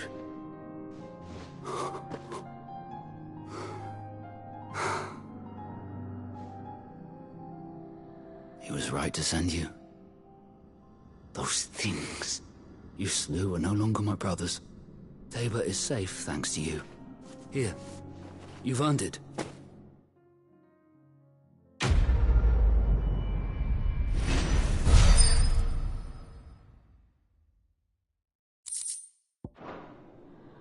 You seem familiar. Have we met? You must have me confused with someone else. Wait. That scar. Son of a whore. You're Sid. I was there, in Cosnis, when you killed my brothers. I was there in Rosalith, when you killed my commander! My war with Hugo Kupka is over. I bear no ill will toward those who followed him. And what of my ill will? Coward! Draw your steel. Lord Kupka shall be avenged! When your wounds have healed and your head has cooled, come and find me if you must. Though I hazard your life would be better spent in service of those who need it. Or have you forgotten your oath to the Republic? My oath? What would you know of oaths? I know how hard they are to keep. Which is why I'm giving you the chance to keep yours. No. I won't be deceived. Lord Kupka told us of your crimes. You are an outlaw. A murderer, not some man. Like you or anyone else. I am nothing like you. But if you're not gonna kill me, then go. Leave! Just know that I will find you, Sid. Someday.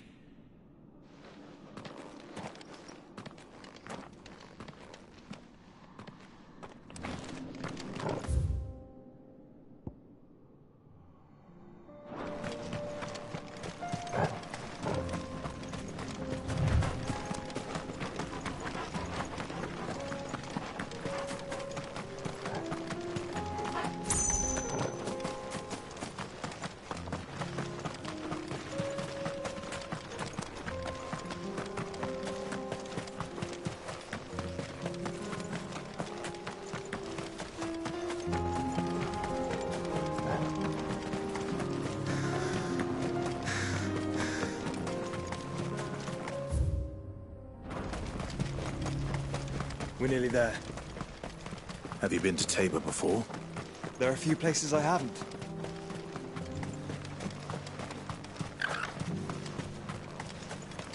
Where now, Joshua? There is a residence just inside the city gates. She awaits us within.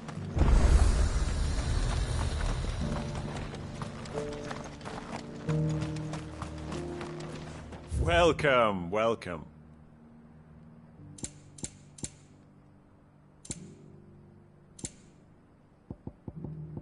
Take care.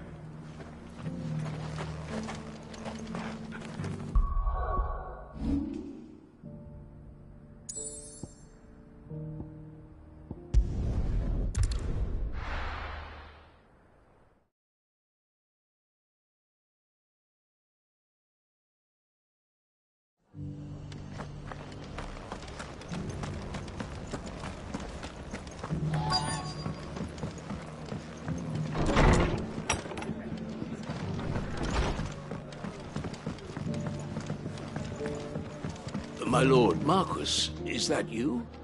It is you. Then you received my letter. I am Sebastian Rutherford, chief steward of your lord uncle's estate. Of course. We met once before. Yes, my lord. Thank you for coming. And what was so sensitive that you couldn't put it in writing? 1,000 apologies, my lord. I did not mean to offend. I merely... It's all right. Continue.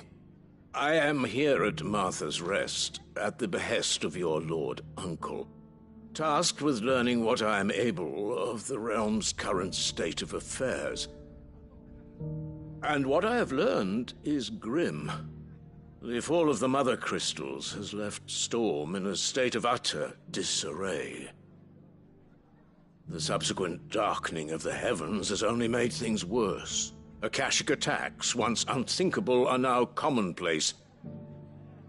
The gears of governance have ground to a halt, and without a steady hand on the tiller, the realm threatens to drift into utter chaos. Your lord uncle, however, believes there is a way to avoid this fate, and is determined to see it set in motion. That sounds like quite the undertaking. It is. Hence my having enlisted the aid of several colleagues serving the 7 high houses. Alas, I have lost contact with 2 of those colleagues already. They are both able-bodied and trained in the sword, yet in these dark times even that may not prove sufficient to keep a man safe on the road. So you want me to find them? I'll need to know where they went. One I sent to investigate the Republic, the other the old Imperial capital of Oriflamme. That doesn't exactly narrow it down. I suppose I'll start in Dalimil and work my way east. Thank you, my lord. I shall pray for your success and safety.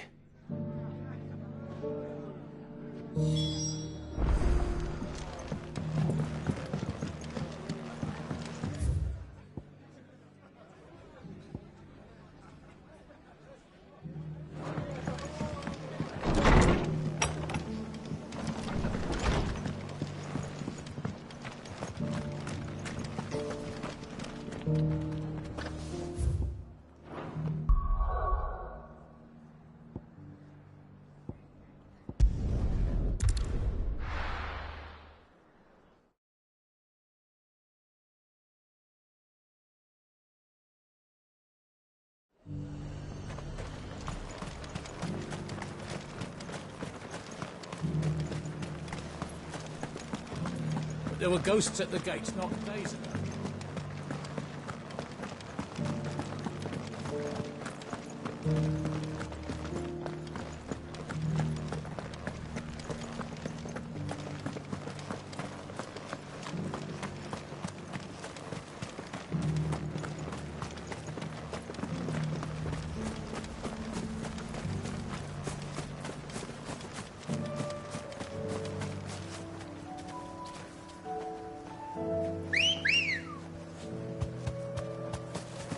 Ready, go? Fly, Ambrosia. Hippocrates said I should be able to find what I'm looking for somewhere nearby. Bright blue dragons and bright yellow flowers. Should be easy enough to spot.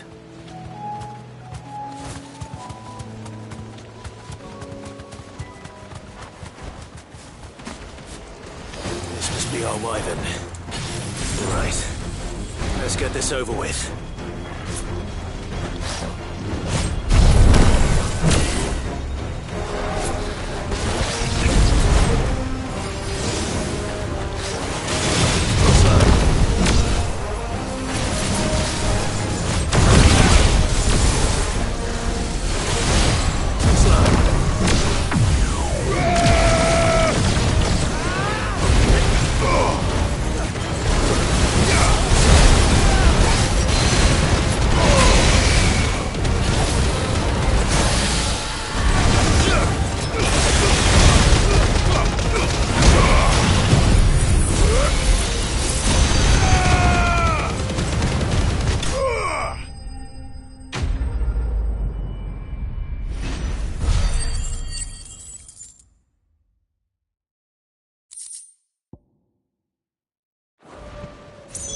That's the wyvern's liver.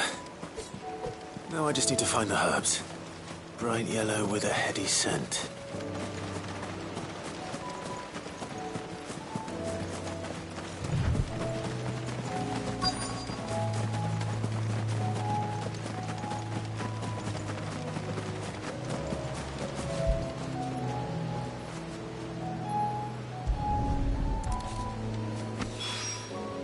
I think that's everything Molly needs to resurrect her recipe.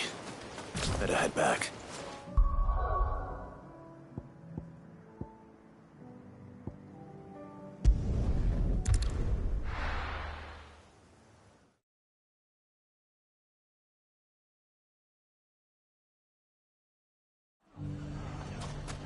It's not going to be easy finding one man in an entire republic. Let's hope someone here's seen something. It shouldn't be too hard to find goods. The gentleman of the town guard was found.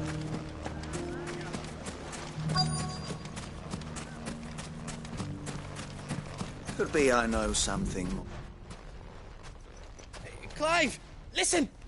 I found someone who says he's heard the rumours about Nan. Have you? Go on. Tell him what you told me. All right. It's like I said. A wizened old crone by the name of Karen's been selling steel to whoever will pay her price, be they knight or knave. Says the more swords and spears she puts in people's hands, the more war they'll wage. And the more war being waged, the more call for swords and spears.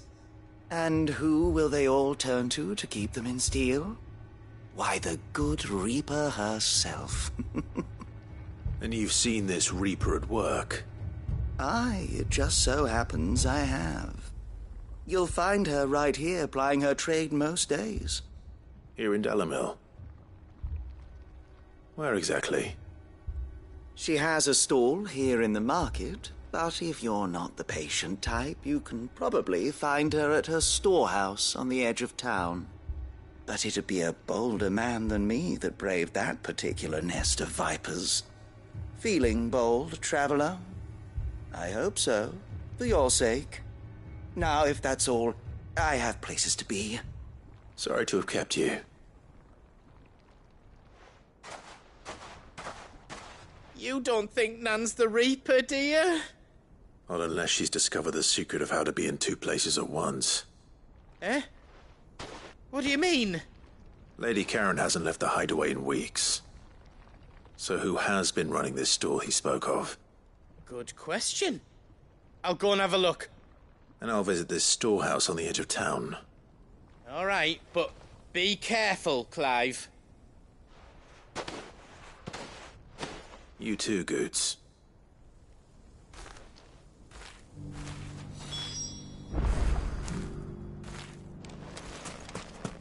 The finest cell swords.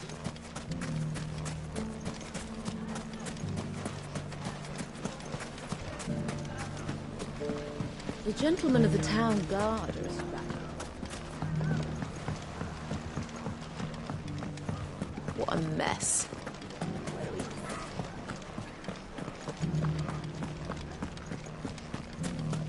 You fought very bravely.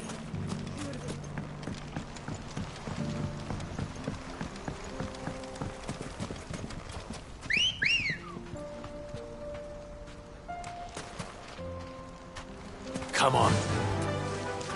Faster! Time to brave the Viper's Nest.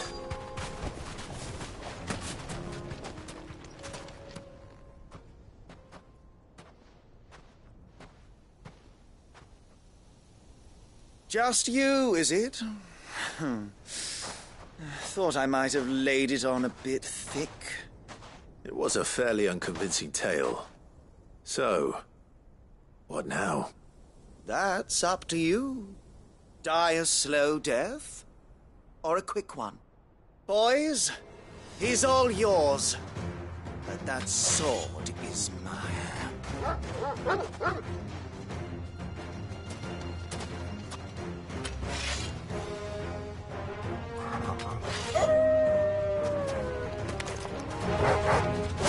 Leave now and we can pretend this didn't happen.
done it now. Go on. Tell me what I've done. When the Borgwyn finds out you've killed his men, he'll have your head. He only wanted that bull of a manservant, the dim one always clinging to Karen's skirts. You weren't even supposed to be here. Who the hell are you, anyway? What were you going to do to him? The Borgwyn wanted him to get to Karen. I was only supposed to point the lamp in the right direction once he arrived in Dalamil. But then you turned up. Well, go on then. If you're going to end me, end me. You're not worth the effort. Now be gone, before I change my mind. Fucking coward! I need to find Goots. Right now.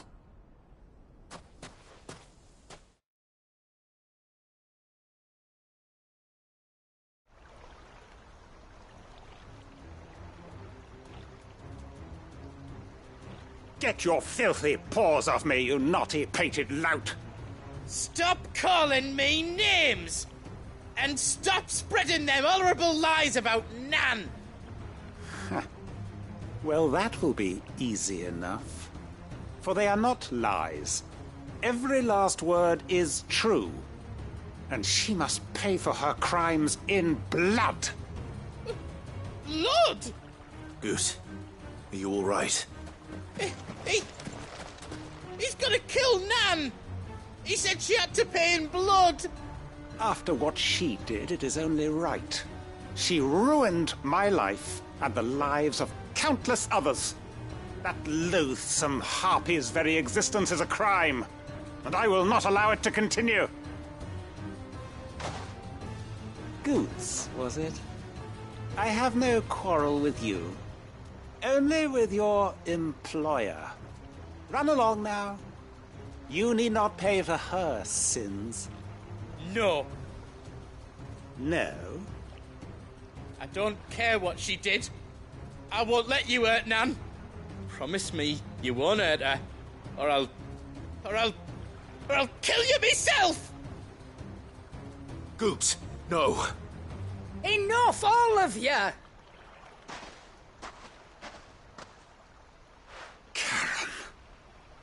But how did you? You're a sight less clever than you think you are, the pair of you. Did you think I wouldn't notice the two of you slinking off together?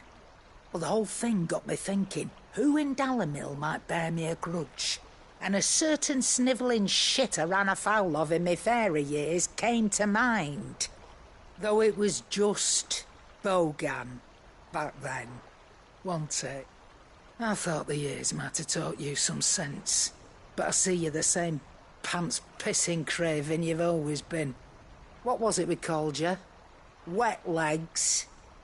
You bitch! Everything that happened, it was all your fault! And now you'll finally pay for what you did to me!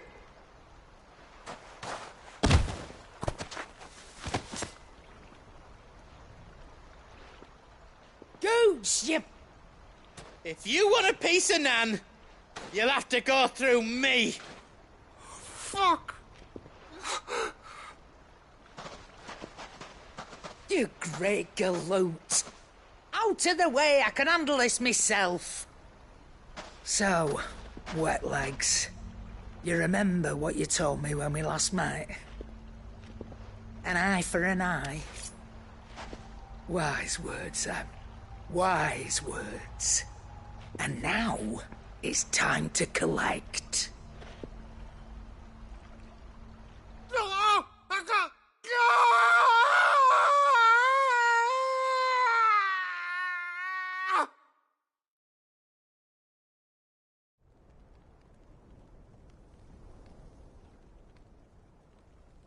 Sorry to keep you waiting.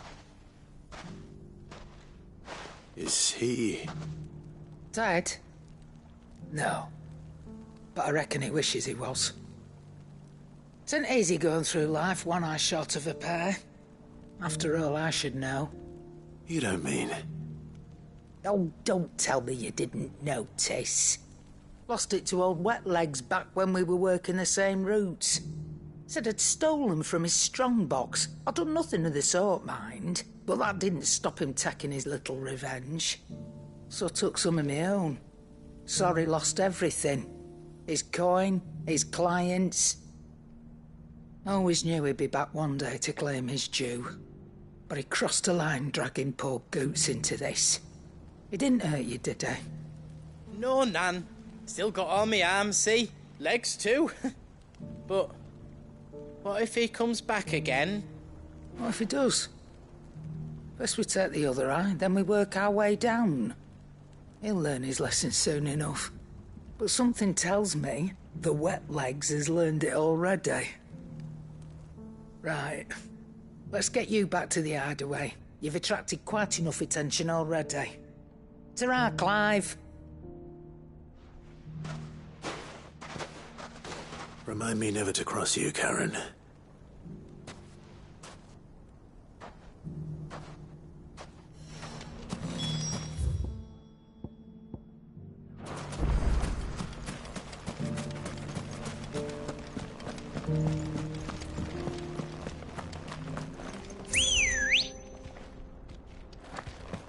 Ready, go? Fly, Ambrosia.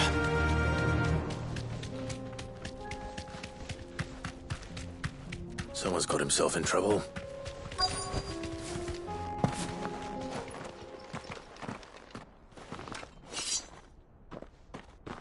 I don't see your master here, so you can start by giving us all the coppers in your purse. I already told you, I have nothing. Then maybe we'll take that pretty outfit and the steel you're wearing. Please! These men are trying to rob me! I'll deal with this. Thank you. You that one's master, then? If you'd kindly pay the coin he owes us, we can pretend you didn't draw your blade on Republican soldiers. Or you can go back to your garrison and I won't report you to your captain. Oh, you're more than welcome to. He hasn't had many visitors since we slit his throat.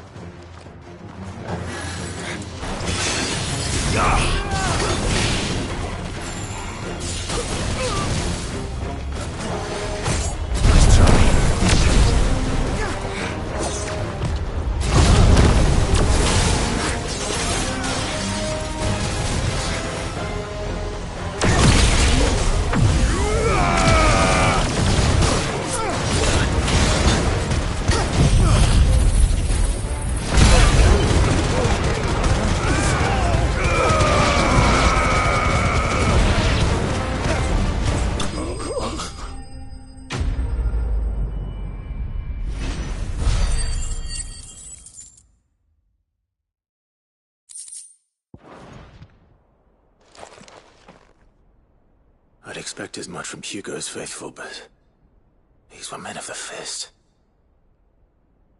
Much has changed in the Republican army since they lost their rock. You've seen this kind of thing before, then? Many times. I was sent here to observe the situation. You're one of Rutherford's men. He sent me to look for you.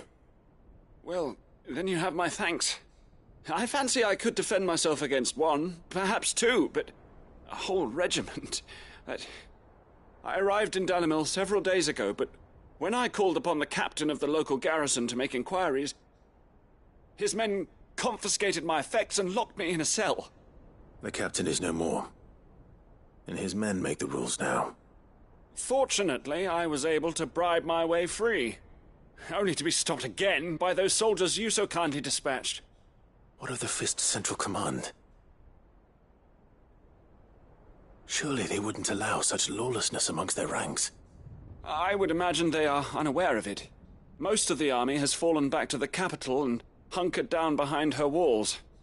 Those who weren't recalled now rule the fringes unchecked, answering to no one but themselves. Then it's worse than we imagined. You should return to Rosaria. It's not safe here. I'll find a caravan heading north. You won't mind if I borrow one of these soldiers' coin purses?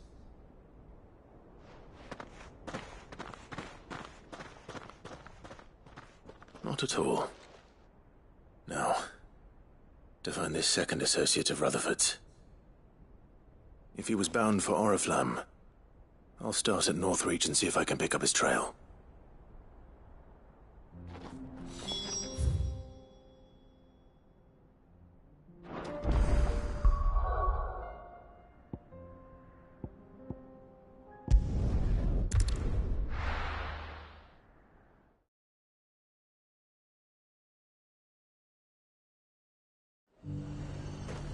There's a lot of road between here and the capital. Rutherford's man could be anywhere. Nothing like a little unrest.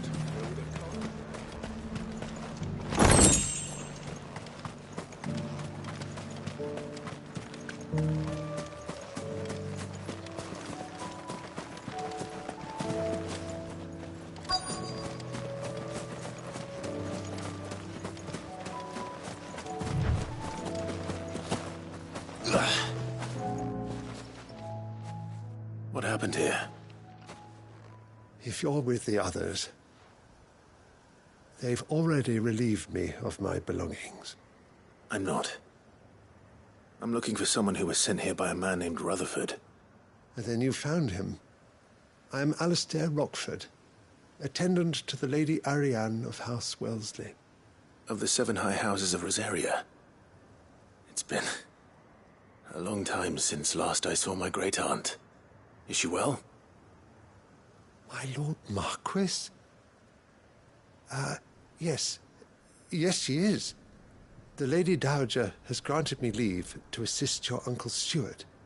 I was on my way back from the old capital when I saw some villagers being robbed on the road here. Bandits? They looked more like field hands, but it didn't matter in the end. I did what I could to help the victims, but all it earned me was a pommel to the temple. Which way did they go? South, toward the gate. All right. I'll take care of them. Founder knows I've met enough of their kind. You head back to Northreach, visit the Vale, tell them I sent you. Thank you. I shall. Founder be your shield.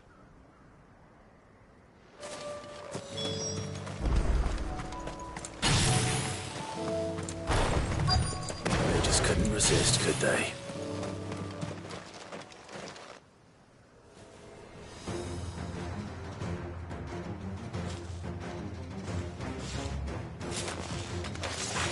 This one's ours, pretty boy.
Make for the town while you can. There may be more bandits nearby. You don't need to tell me twice. Many thanks, traveler. This looks to be all of them. I thought I told you to make for the Vale. And stand by as ill might befall the heir to the ducal throne. It's just Clive, and I'm fine. Which is more than can be said for you. I will survive. Strange that the garrison wouldn't intervene in such a brazen attack so close to their gates. The garrison have their hands full inside the city. Some days they don't even send out patrols. There are few hands left to work the fields, and even fewer to transport the grain. The market stalls are nearly bare, and the price for what remains is exorbitant. It's not uncommon to see a fight break out over a crust of bread. When I said the ones who attacked me didn't have the look of bandits, I meant it. They were probably just desperate. Rockford, listen to me. If you are to continue your investigation, you first need to seek the attention of a healer.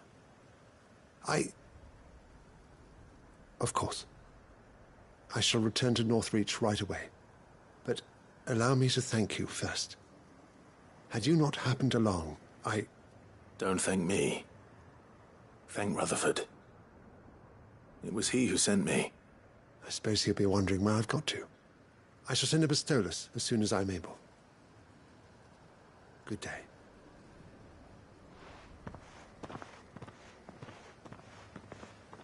My uncle certainly has his work cut out for him. If it isn't already too late. I should go and tell Rutherford that his colleagues are still in one piece.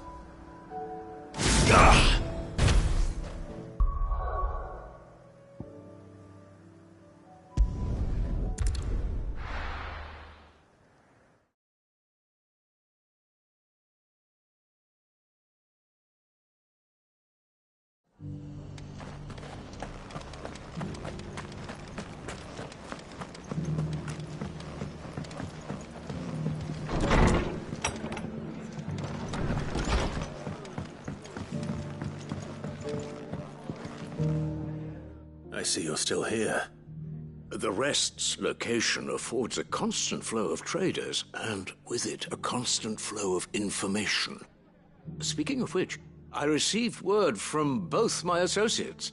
They have resumed their investigations, thanks to you. I only happened to be in the right place at the right time. They both seem to think the realm's prospects rather grim. I am afraid that grim would be putting it lightly. Storm is in crisis, and if we are to free her, we must work quickly. And we must work together. Such is your Lord Uncle's wish. As it is mine.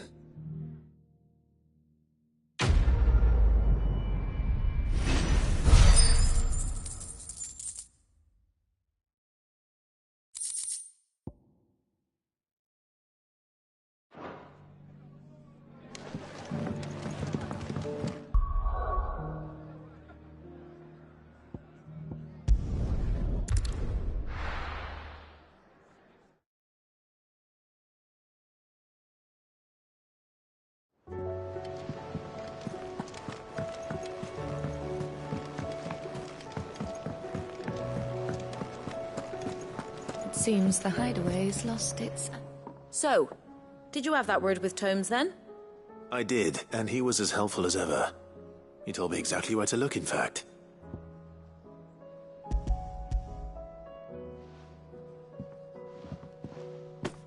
And what precisely will I be cooking up? Or is it better not to know? Blueback wyvern liver. And, a herb known as Saint's Bonnet. Ah, wyvern livers, was it? Well, at least it weren't actual worms, I suppose. Now then, you stay right where you are. I've got some cooking to do. Let's hope these grand old chefs of yore knew what they were on about.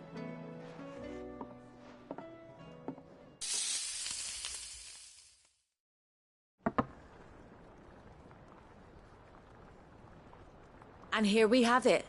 Fried mortress of skyworm. Ivan's offered to make sure it's fit for consumption. Well, I say offered. He as good as begged. And rightly so. Is there any higher honour than partaking in a slice of culinary history?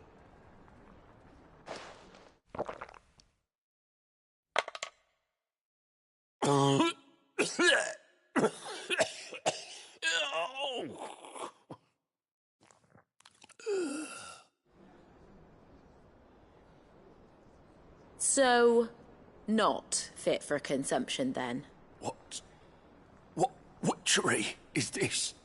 The crackle of the crust gives way to an almost violent richness. Yet, it is the piquant kiss of the saint's bonnet that tames this savage dish. It is a tour de force. A force of nature, even. A maelstrom of flavour and sensation. A graceful beast emerging from centuries of slumber. I think he likes it. Well, I can't quite tell with all that nonsense he's talking. But I reckon you might be right. It was decent then, I take it. Decent? It's remarkable. And I defy any man to say a word to the contrary. Sid, might I suggest that you command a party of your finest men and women to procure a dozen blueback wyverns forthwith? I'll give it some thought.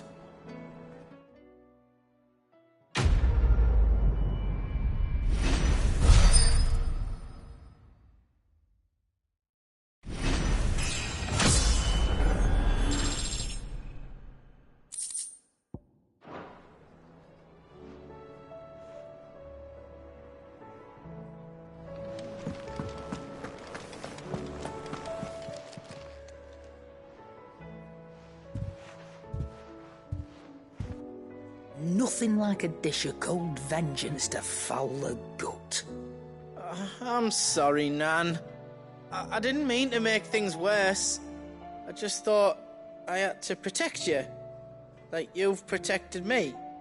Aye, well, someone had to. Your parents certainly didn't give a whit for your well-being. Reckon the both of us would be worse off if I'd not taken you on.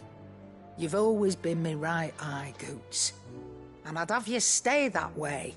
So don't you dare go looking for trouble again. Well, I will. If you ever need help, I'll do it again and again, and you can't stop me. Why, you big lump. Fine. Play the hero if it makes you happy. Thanks, Nan. I won't let you down.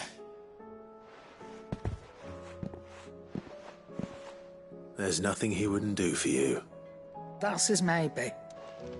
But if he's ever to make his own way in life, he'll need to start looking out for himself as well. Till then, he'll need people to watch his back, just like you did in Dalamil. Don't think I didn't appreciate that. Of course. His family. Stop it. You make me one good eye, mister. I don't go thinking that'll do you any favours. A potion today'll cost you the same as it did yesterday.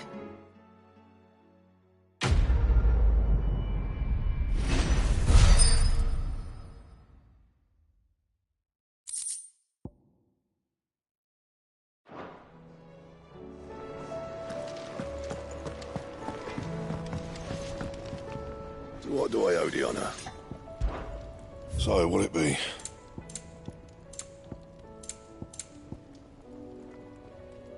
Anything else?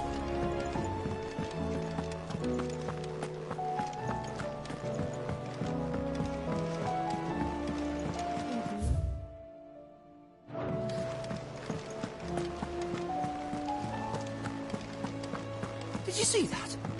Tell me you saw that.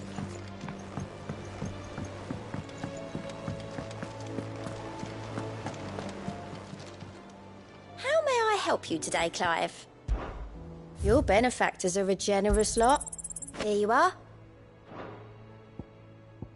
Come again. I may have more for you.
My Lord Marquis, it is an honor.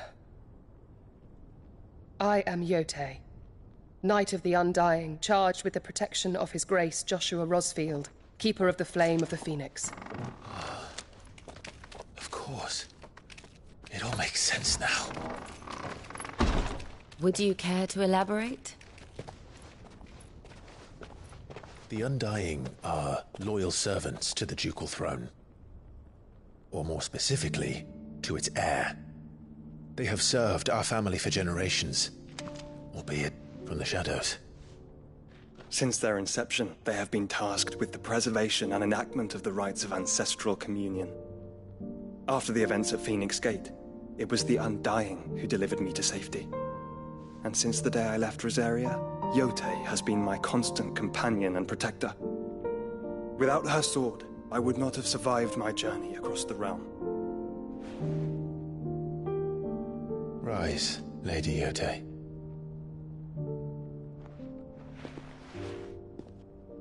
You saved my brother. I owe you a debt I can never repay. I but did my duty. Come now. Tell us what you've discovered.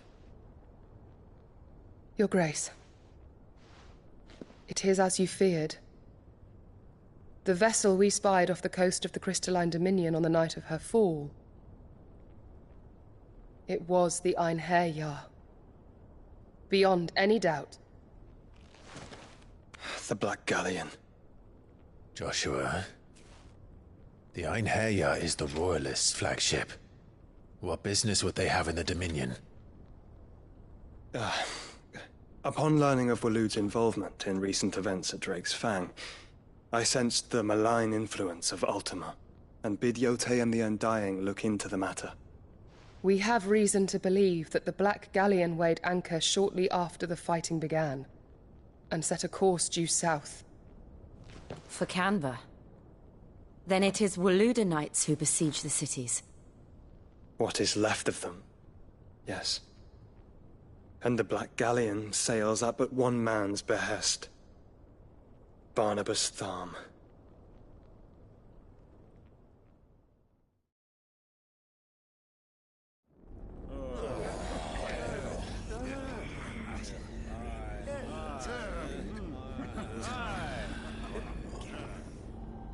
But are we truly safe here in the Agora? The city guard have been paid, if that's what you're implying. All the more reason for them to run. Well, you are free to leave, Lord Minister. Markets abandoned, warehouses aflame, blackened hulls choking every port in the capital. Canva is ruined. The realm teeters on the brink of chaos, and all you can think about is commerce! Forgive us. We were not aware Dhalmekia now subsisted on charity. How dare you?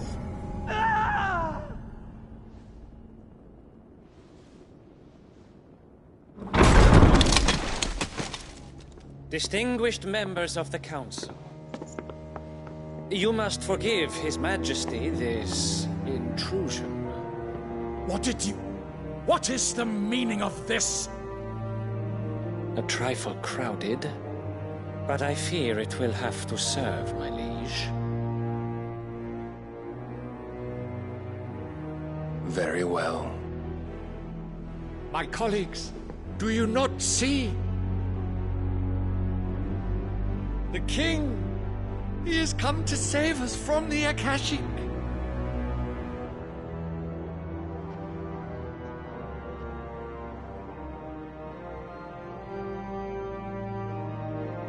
He is a gift from the heavens, divine intervention, our very salvation. And of course, if it is compensation he requires, we would be most willing to negotiate a fair price for services rendered. Fools! Your ignorance unbecomes you. Your Majesty, correct me if I'm wrong, but I would swear that the fiends washing the cobbles of Canva with the blood of her citizens wear the colors of Waloed. Ha! So you do not deny it. Guards, fetter them, and see our guests to the dungeons!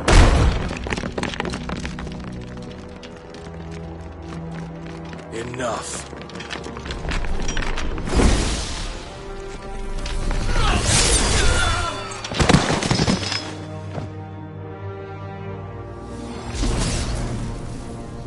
Pathetic creatures.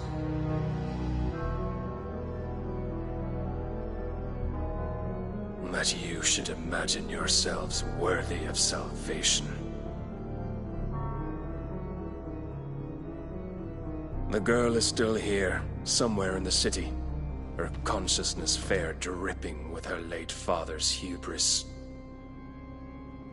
A consciousness to which Mythos is inextricably bound and inexorably drawn. See that he is made welcome. Yes, Your Majesty. Come, Mythos. Surely the prince's light cannot have sated you.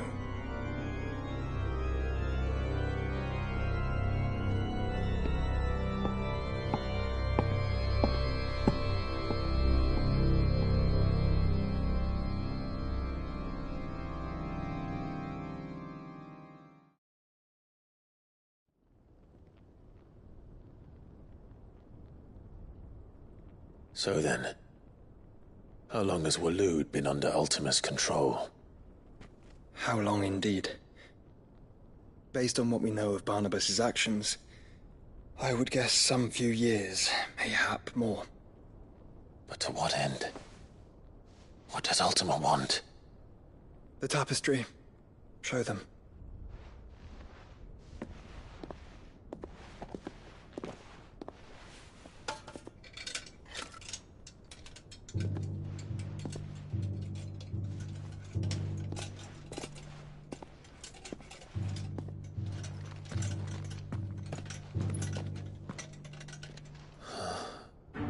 By the flames. Phoenix Gate, Drake's Breath, and now here. But what is it? It is old, ancient, even. Naught remains of the faith it represents, save what can be gleaned from the image itself. None could tell me what the one in the apothecary meant, even the Undying. But I believe it may be the key to discerning Ultima's purpose. That figure in the center, the one beneath whom the icons congregate, that I believe to be Ultima. He is a god, or at least godlike. His very existence beyond our ken. The icons, and by extension their dominance, are meant to be his subjects, and while some, like Barnabas, have accepted this role, others have rejected it. Like you, Clive, which is rather inconvenient, as it appears he needs you most of all. And gods don't like to be disobeyed. No, I don't suppose they do. Clive, may I tell Yote of the lake? By all means. Yote, I will be accompanying my brother to the Free Cities. Whilst we are afield, I would have you watch over those Clive has made his wards. Umielos delan tuisag ilith. Though well concealed, the hideaway lacks trained fighters to defend its occupants should they be discovered. But it is my duty to... As it has ever been my brother's duty, remember. If that is your wish, Your Grace. But please be safe. If aught were to befall you, You have my word.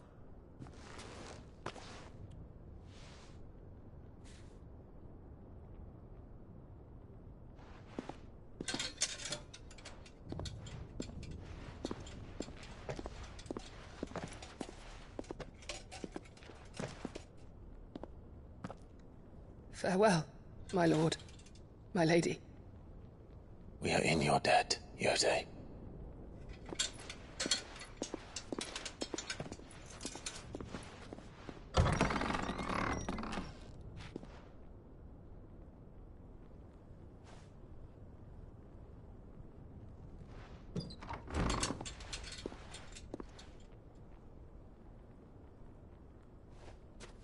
Let's find our friends.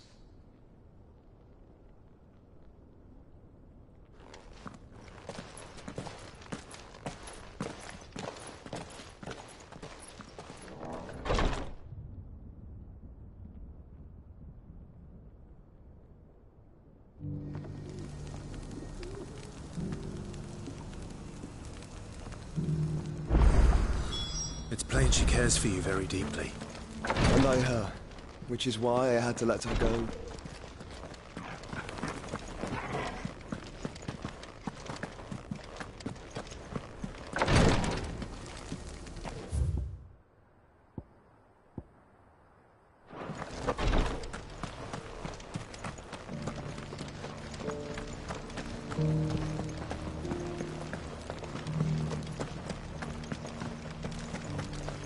Here's the scraps you're after.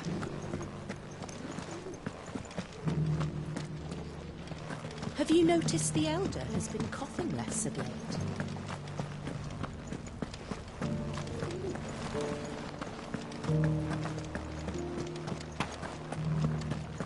Decent quarry's been hard to find since the Scots left. It has indeed.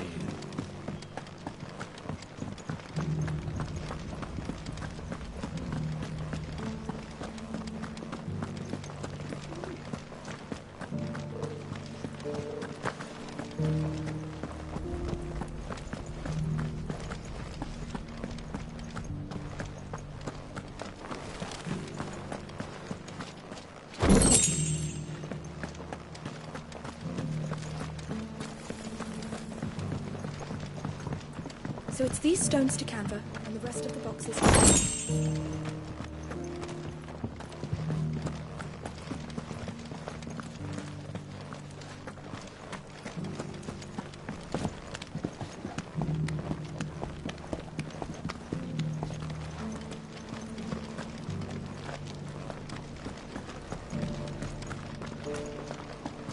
Opportunity Is that blade for hire, perchance?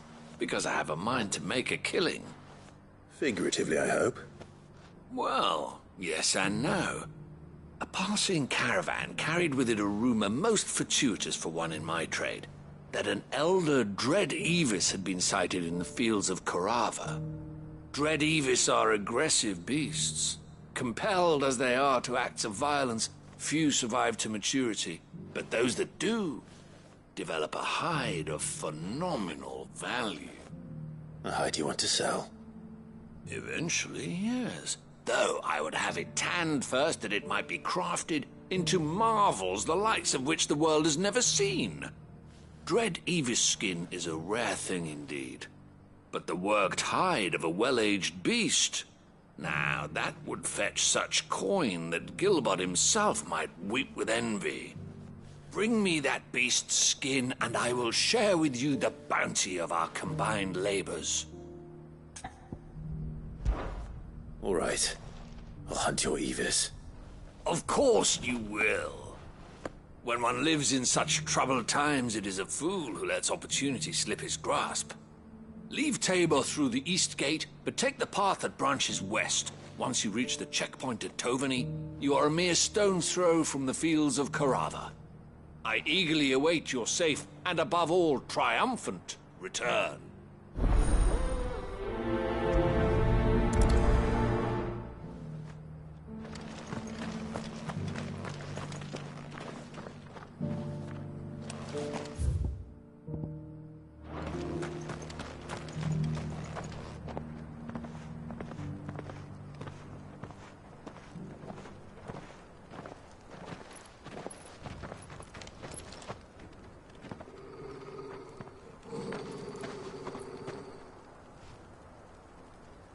Cyril. How fares the search? Well, Your Grace, my report shall be with you ere long. Ah, yes. Yotei is otherwise engaged, at my behest. And the duty of wardenship? Fulfilled. For as you see, I've been reunited with my first shield. I am Cyril, Knight of the Undying and bearer of the Burning Quill, charged with chronicling the mortal deeds of His Grace, Joshua Rosfield, keeper of the Flame of the Phoenix and rightful Archduke of Rosaria. I entrusted Cyril here with overseeing the investigation into Ultima's origins. Findings from his brothers and sisters afield are delivered here to be collated and catalogued. Just how many Undying are there? Not nearly enough, milady. Yet we are glad to give our all in service to the Phoenix. Such is, and has ever been, our creed. I see. You have your associates, I have mine. But you may now think of them as ours. That won't be a problem, will it? The Phoenix is our sun, and we but the shadows that quicken in his radiance. It is from the darkness that we serve, both him and now you.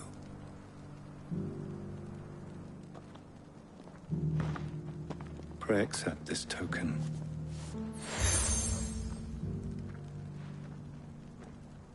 For as long as you bear it, members of our order will reveal themselves unto you. If there is nothing further. No. You are dismissed. Your Grace.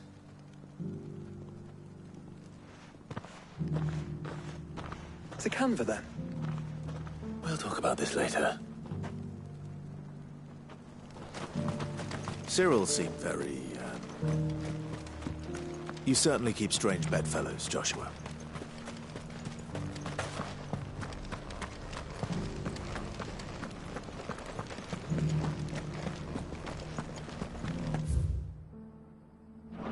Here's the scraps you're after. Thank you for the deal, Headmaster.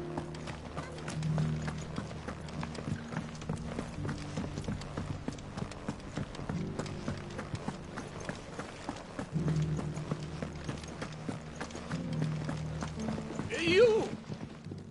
Finally. No one was paying me the slightest heed. Is something wrong? At the university, the students would hang on my every word. Sadly, this far from home, I'm just a vagrant greybeard. The university? You're a scholar. A specialist in ancient cultures. The most accomplished in all Valisthea, some have said. Not that I look the part in these tattered rags.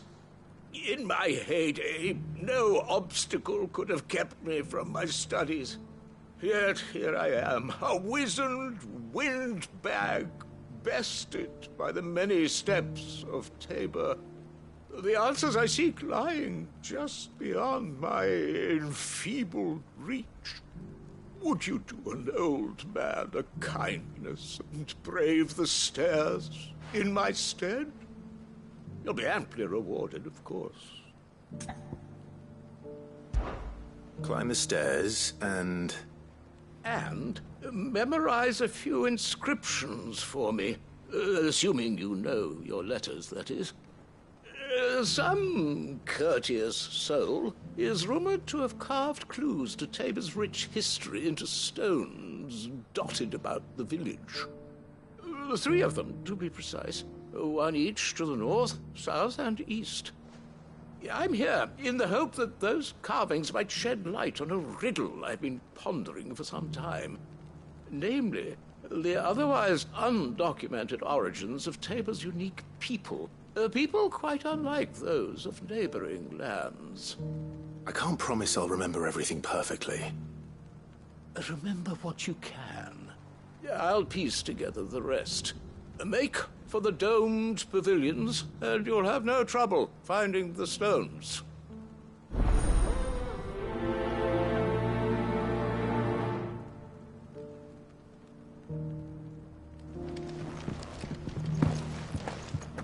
How are those new boots treating you?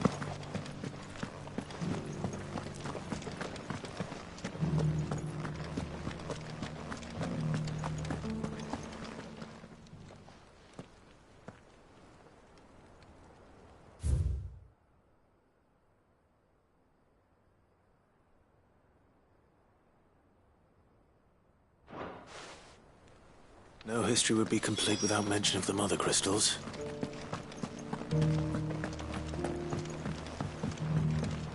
So it's these stones to Canva, and the rest of the boxes.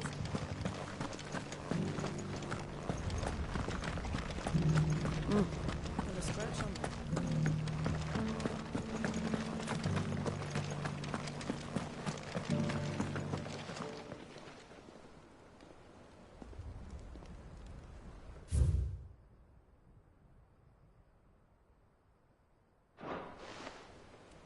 What golden plains might the wanderers have called home, I wonder?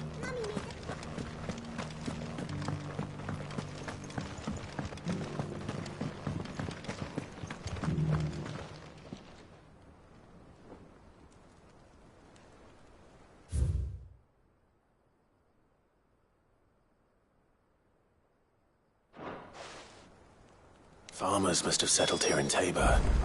I should speak to the old scholar before I forget everything I've read. The engravings were in good repair considering their age. Oh, would that I could have seen them for myself. Oh, come, don't tease me now. What did you learn of this place and its people? Let's start with the engraving to the south, shall we? What did it say?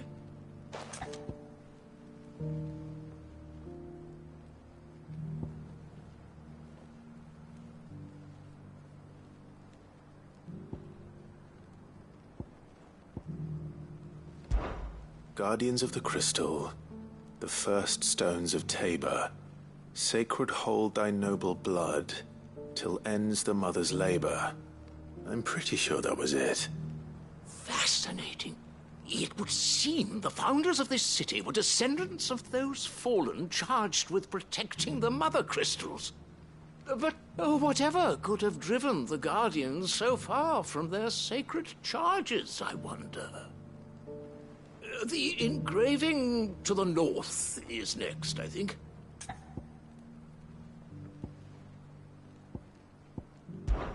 Wanderers of the Golden Plains, lay your roots in stone. With pride recall thy noble past, and make these rocks a home. Or, I think that was it, at least. No doubt you're right. There are vestiges of nomadic customs in Tabor its guardian roots could never account for. This is proving most enlightening. Now, for the final stone.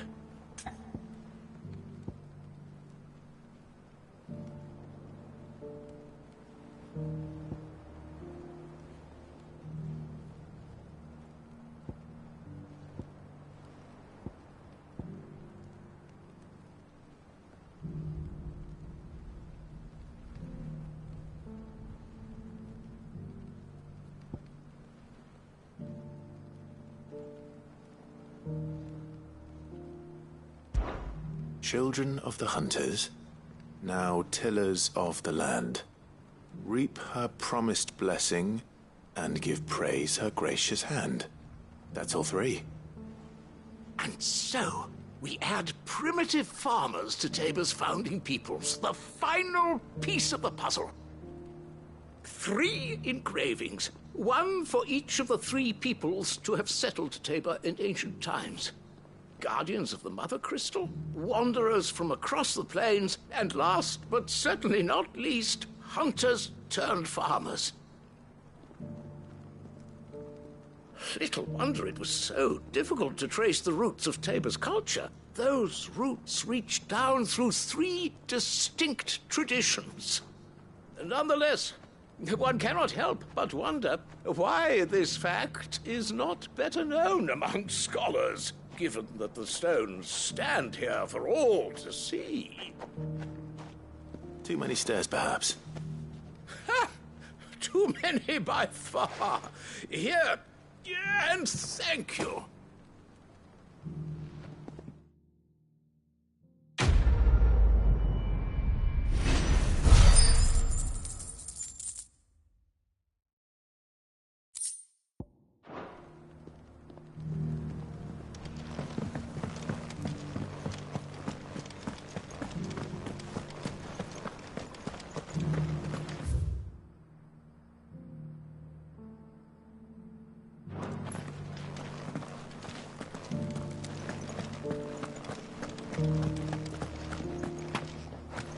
Careful how you pack that leather. Any creases or scratches will bring down the price.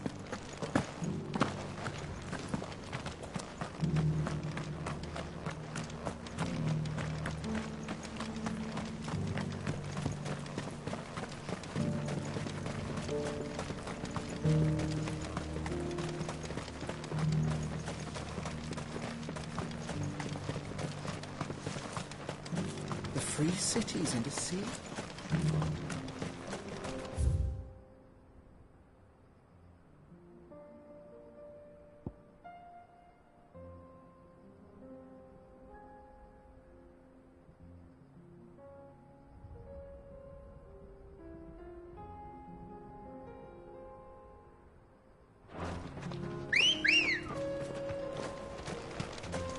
Let's go.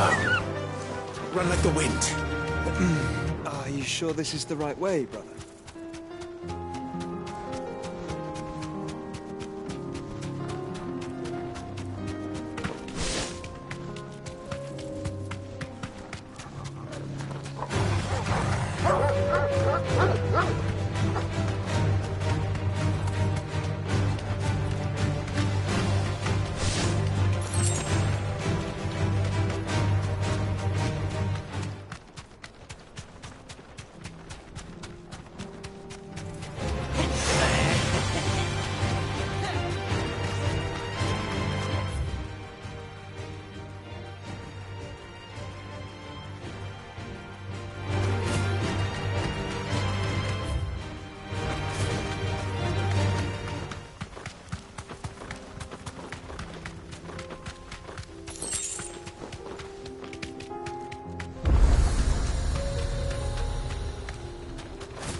Straight home now.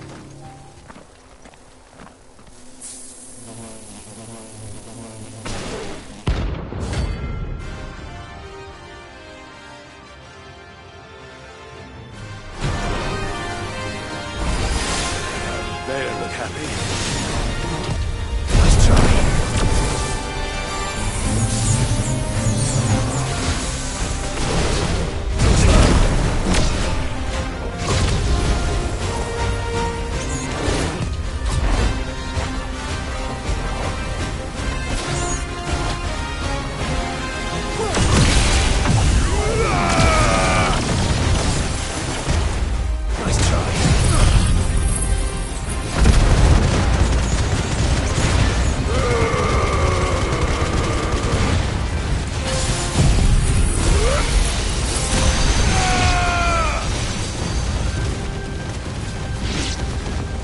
It's over.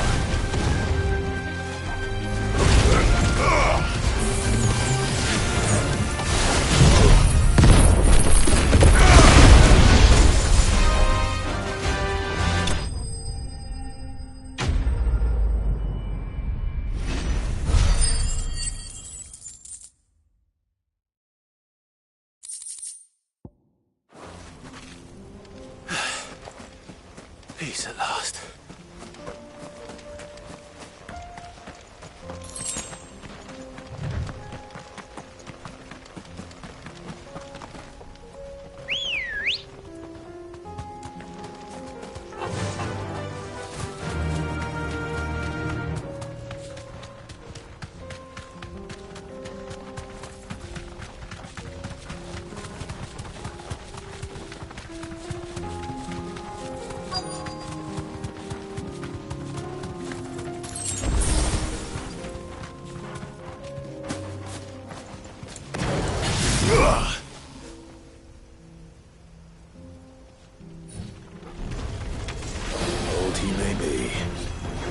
Looks like there's still plenty of fighting in yet.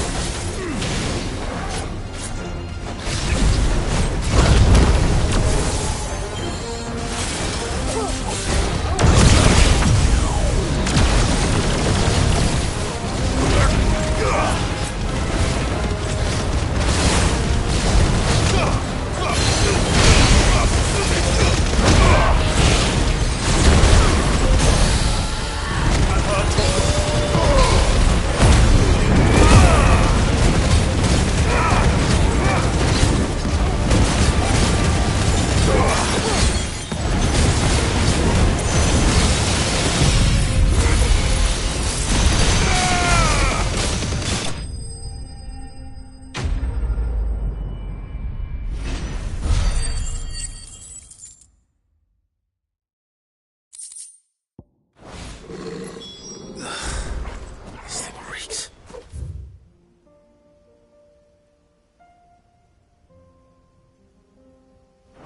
The sooner it's off my hands, the better. Good girl. Run like the wind.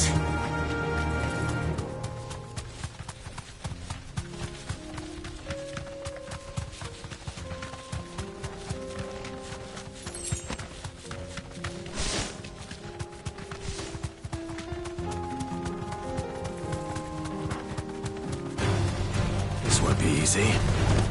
Straight home now.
Back.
That'll do, girl.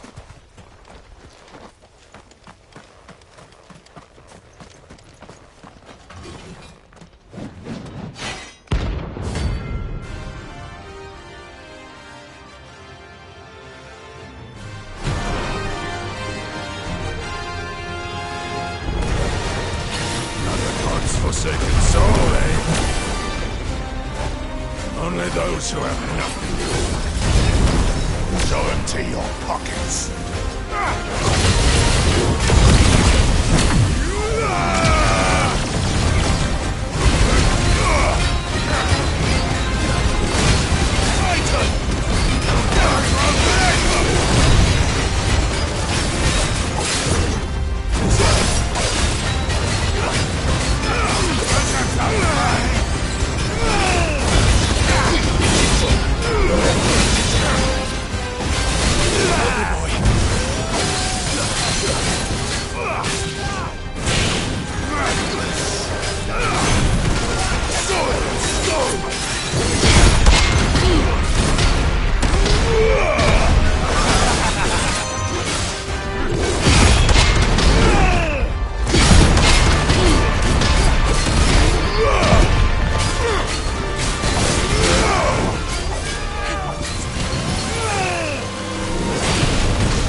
A deserter turned outlaw.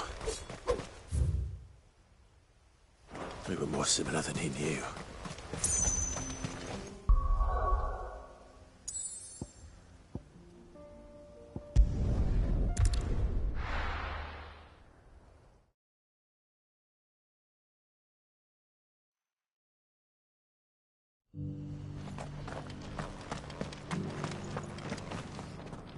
Here's your hide, as requested.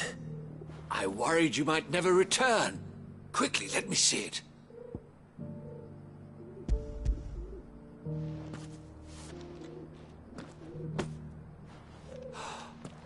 Oh, as supple as a maiden's cheek, yet as adamant as her virtue. This is everything I had hoped for, and more. Clearly, my trust in you was not misplaced. You must be a hunter of considerable talent to have bested the beast with nary a scratch. Join me as my honored partner. With my means and your might, we shall be as wealthy as the merchant kings of Zemeckis. I don't plan on making a habit of this.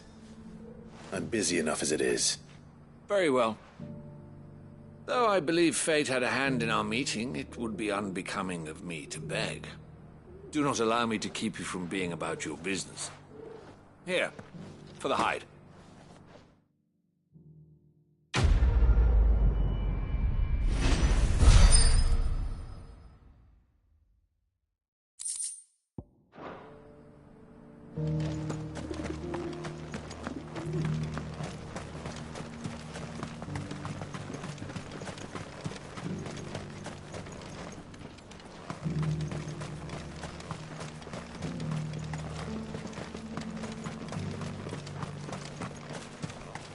The free city's under siege.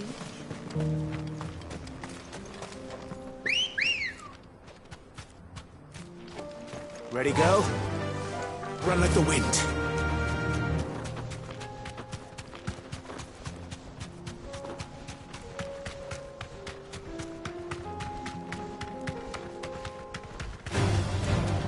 Orcs.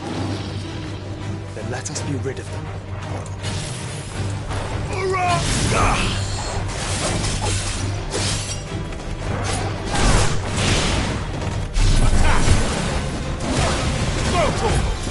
Get him!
It's over.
Clive.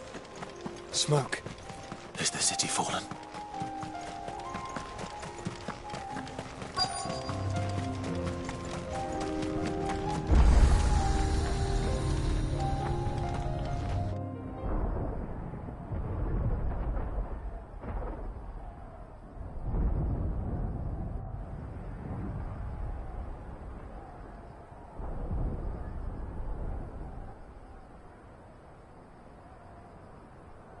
The free men are still holding their own, then. Do we have any idea where Gav and the others might be?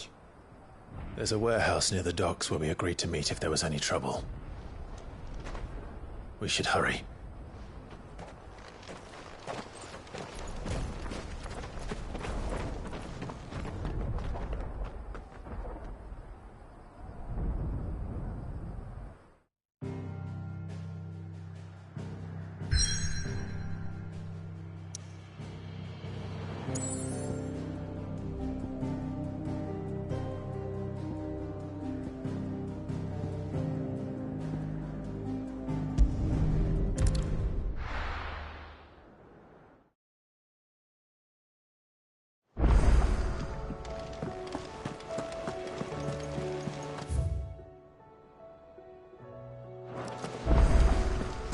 Did you see that? Tell me you saw it.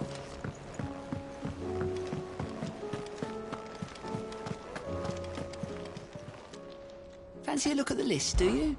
Anything catch your eye?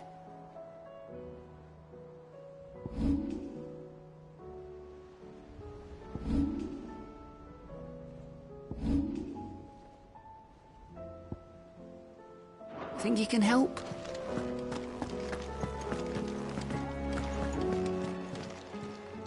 How may I help you today, Clive? I don't have that one. You do. Hasn't been delivered yet, I'm afraid.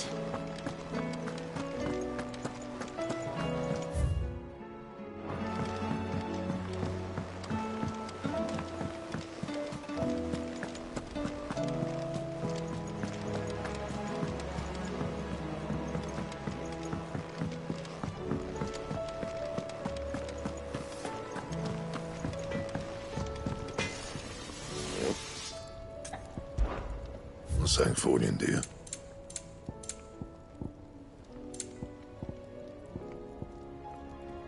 And?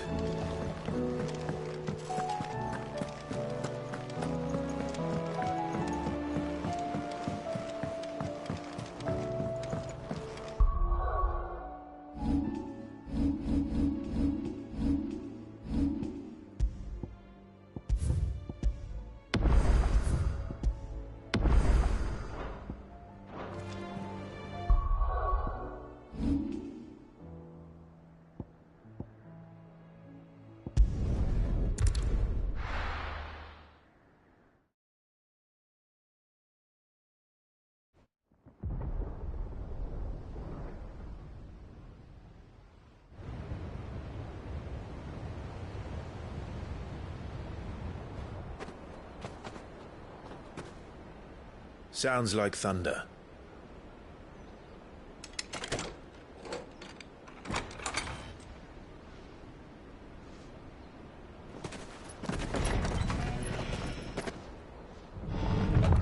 You're late.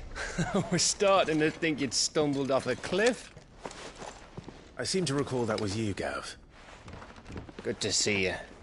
Any trouble on the road? Nothing we couldn't handle.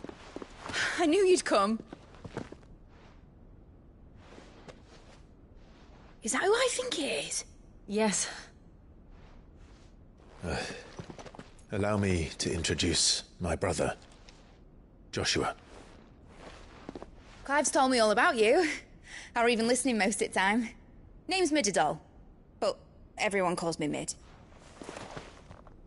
My lady. Hey?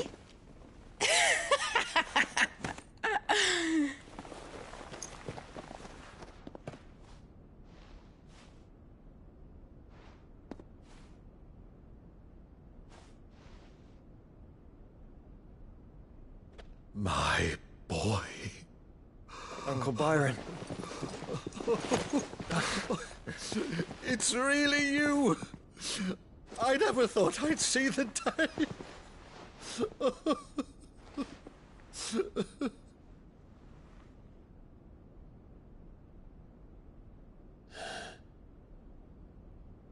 So these Akashic are being controlled? That's what it looked like. Empty eyes, eerie blue glow. No doubt they were turned, but silent as monks, every last one of them. Your man here speaks true, Clive. We saw more than a few in this city. They moved in ranks with a purpose, and not of their own. Ultima's doing. Perhaps. What of the city? The people? Dead, mostly. Mostly, but not all. A handful managed to lock themselves in their villas before the Horde arrived. Some in the Merchants' District to the west, and a few others on the far bank. If the Akashic stumble across either hiding place, a few bolted doors won't hold them for long. We need to find them. And quickly. What do you propose? We split into two parties. I will make for the Merchants' District, while you look to those across the river. Mind keeping an eye on my brother? Not at all. We find the villa and try the servants' entrance. Understood. And what of us? Mid, is she fit to sail? The ship, the Mithril engine could probably do with a few more tweaks. Then you better work fast. Even if we do reach the survivors in time, they'll never make it to the hideaway on foot. You leave that to me. See that Mid doesn't get herself into trouble, would you? Think I can manage that? I'll keep him safe. Looks like you stuck with me, Byron. That's Lord Rossfield, you little gutter snipe!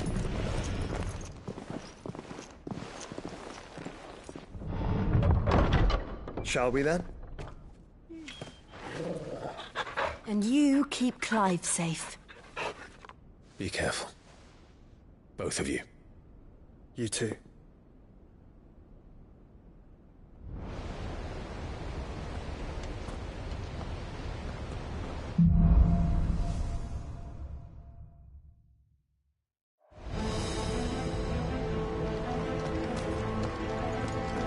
All right, Torgal.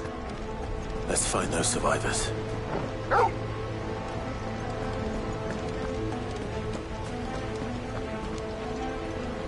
They don't stand a chance against those things.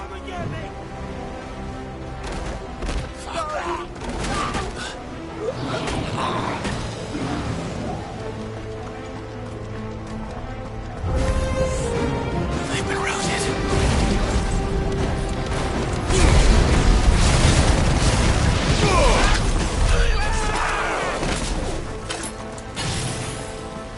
They're wearing wound armor.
That monster's here.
city's leaders gather, there may still be survivors inside.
You've caused quite the commotion.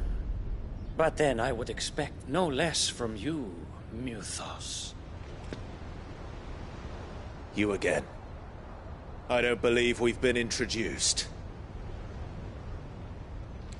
You were in my family's crypt, and now you're here, with an army of Akashic thralls. Manners, Lord Rossfield? They are men, like you and me. Albeit ones unburdened by the wills that drive our kind to madness. They are pure. They are divine. What? And they are all that remains in this once raucous city. You'll pay for what you've done. As you wish. I confess I have been very much looking forward to this. Pardon me this indulgence, Your Majesty. The vessel shall not be spoiled.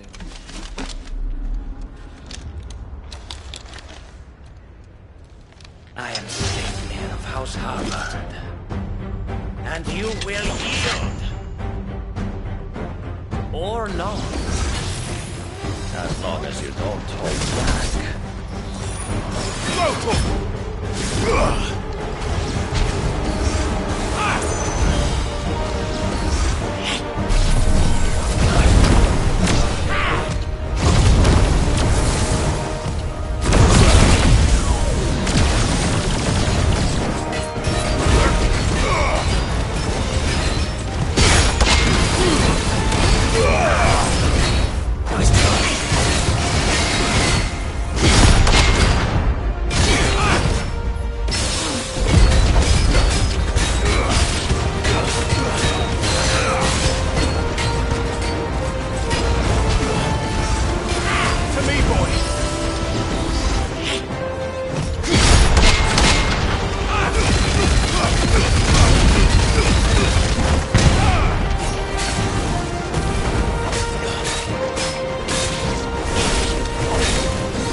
You will forgive me if my performance seems uninspired.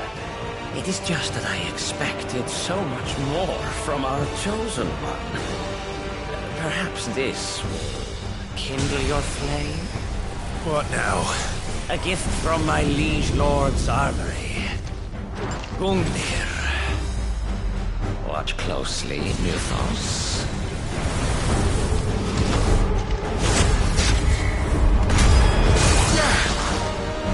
Yes!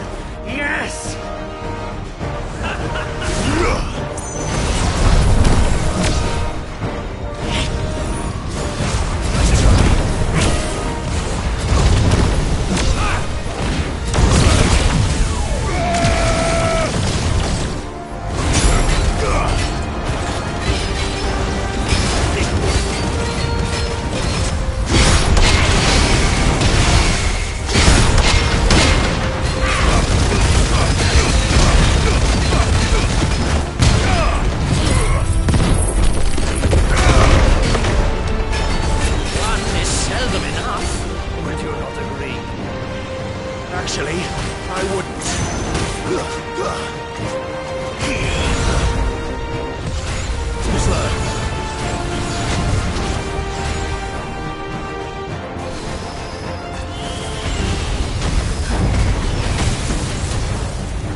The vessel is strong.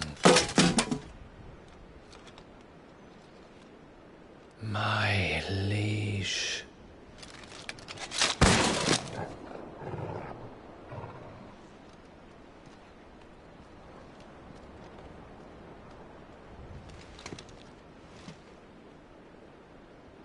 Clive! You're all right. As are you, I see. We are, yes. I'm sorry, but we couldn't save them. It was over before we arrived. Well, you did what you could. I fear we were all too late. What's wrong? Nothing. I hope.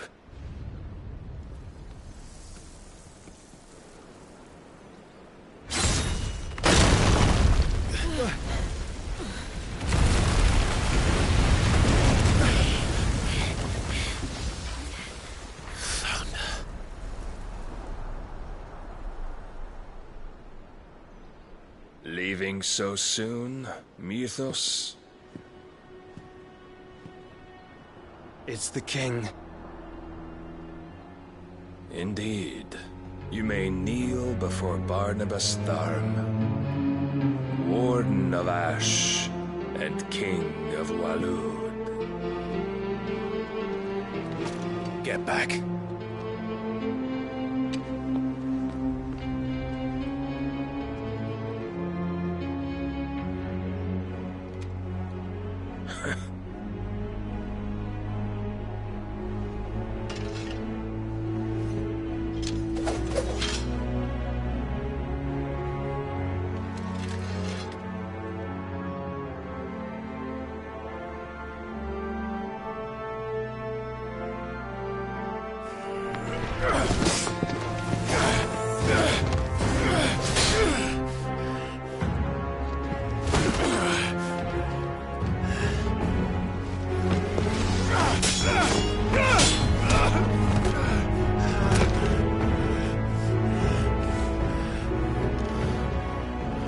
Wild and impetuous. I expected more of the boy who bested my Lord Commander. Yet I see why my master covets you so. The power within you, Mythos. The potential.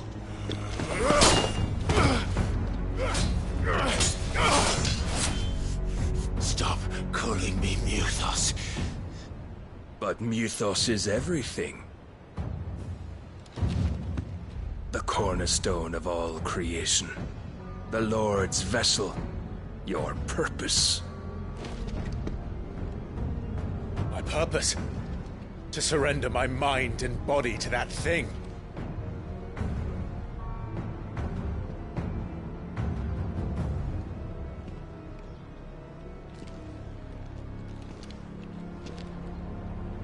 No, Your Majesty. My purpose is my own. I made a promise to my friends, to my people.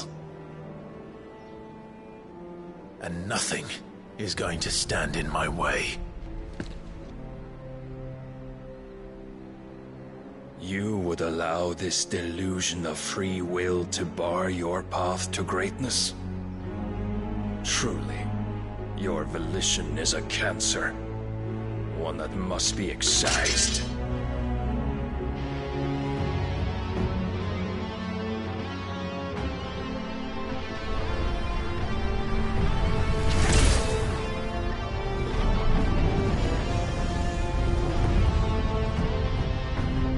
Try it.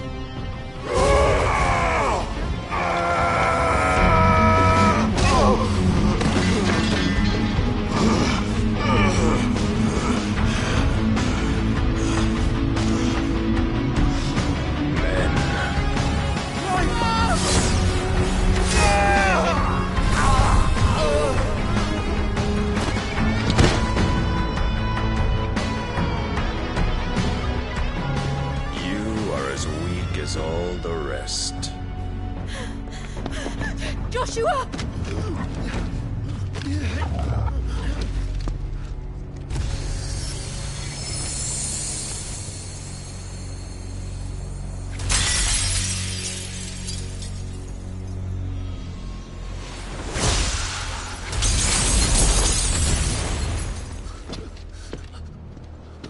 Oi!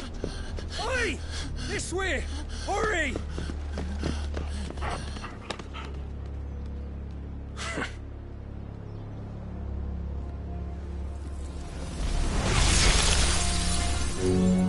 Power beyond reckoning, and they use it as a crutch. Such a waste.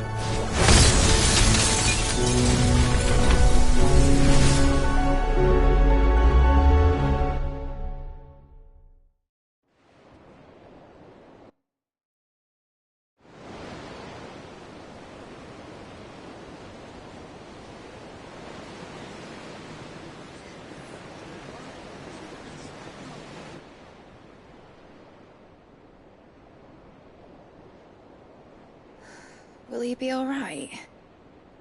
The phoenix can mend flesh, but the spirit must recover on its own. I'm afraid the rest is up to him. This place is remarkable. Outfitting it must have been no small feat. But why go to such trouble? That beauty's belly's filled with wonders the world ain't ready for. If the guilds caught wind of what we were up to, they'd all want a piece. All right? And how is he?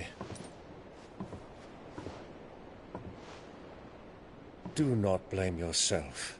He was barely breathing when you brought him here. We would have lost him if it were not for you.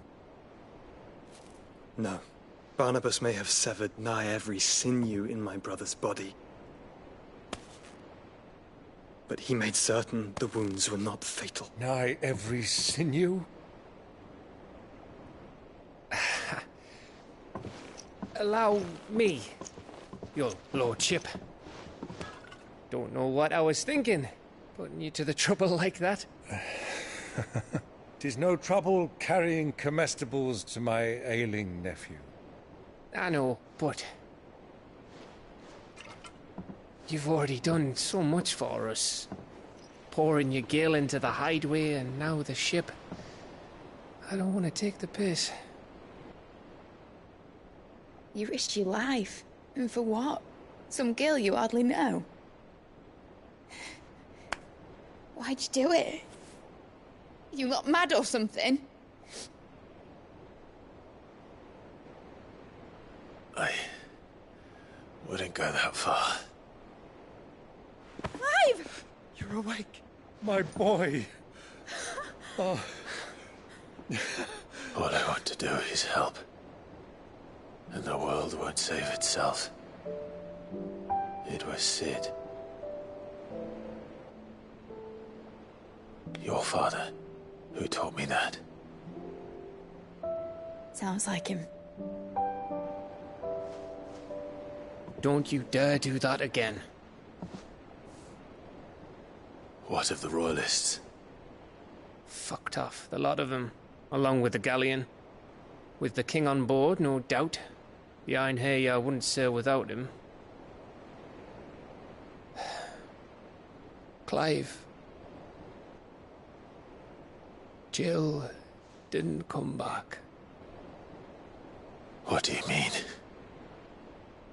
She kept the king busy while the others dragged you out. It's all right, Mid. Jill is fine. The ether of her icon endures. And as long as it does, we can be certain she is alive.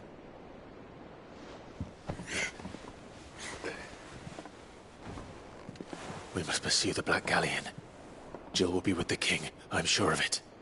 Well, good luck catching him, because my ship's going nowhere. It's the Mithril engine. She's got a kick like a wild chocobo and a mind to tear the hull in half. But you have an idea.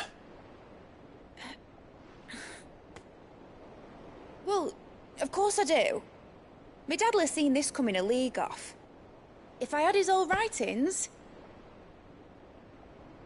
If you had his old writings, you'd be sitting under a fuckload of rubble. The ones Otto didn't save anyway.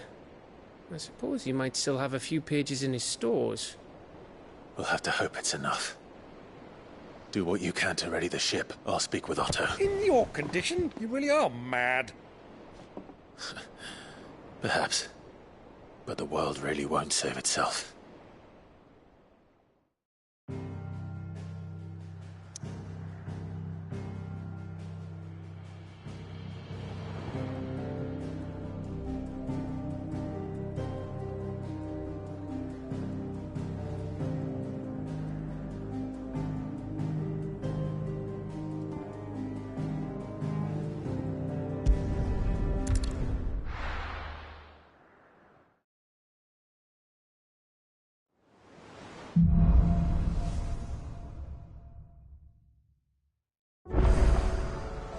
guys. Gav said that Otto might know something.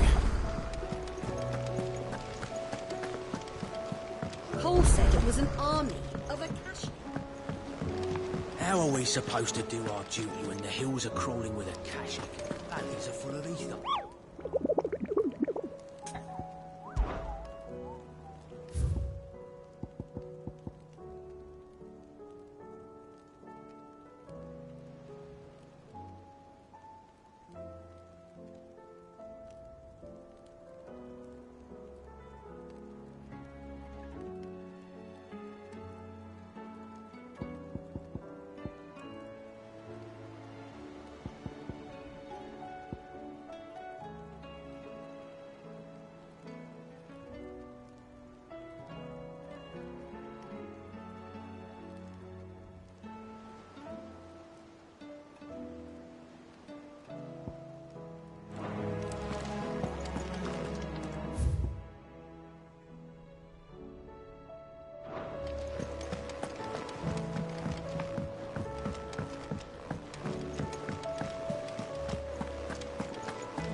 Trouble with your gear, or...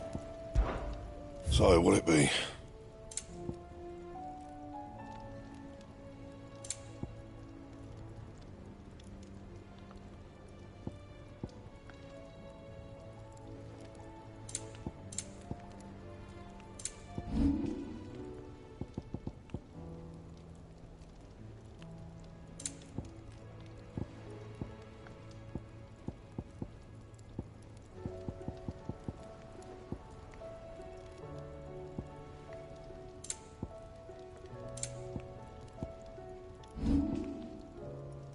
That it? Fine. So what do I owe the honour? Not Sancfordian, do you?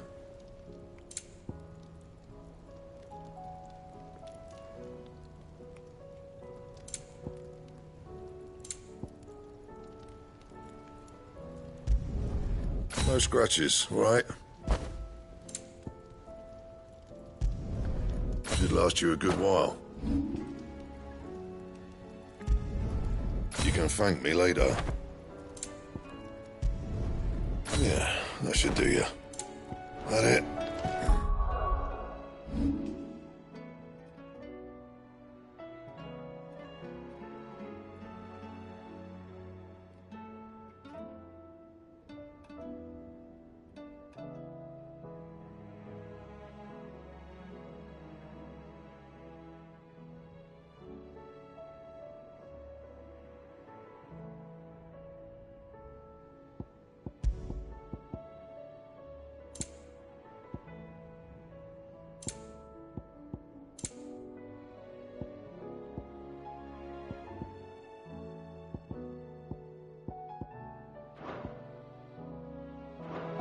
Fine.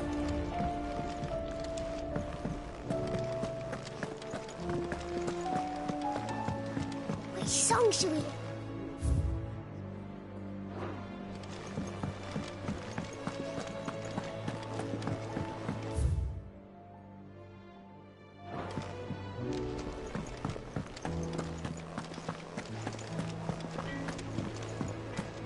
If it's knowledge you seek,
it.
Be safe.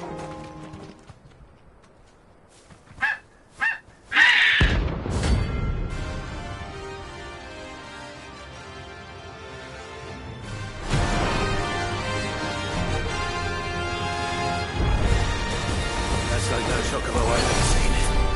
Something tells me it won't be easily broken.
Poor beast.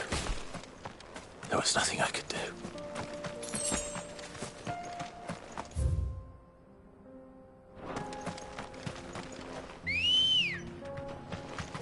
Good girl. Fly, Ambrosia.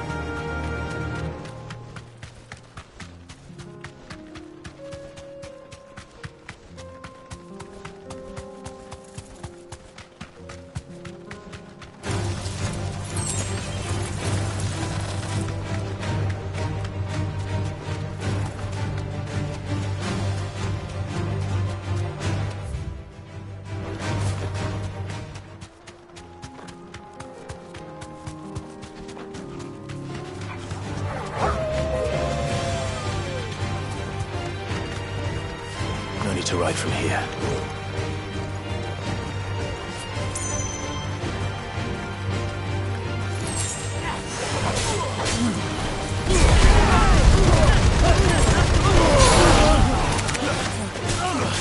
It's over.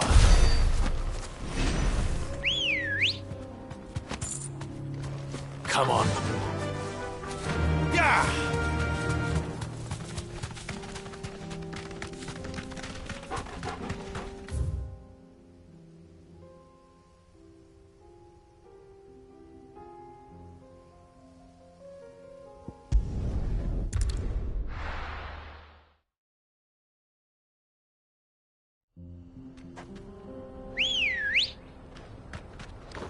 Good girl. Yeah!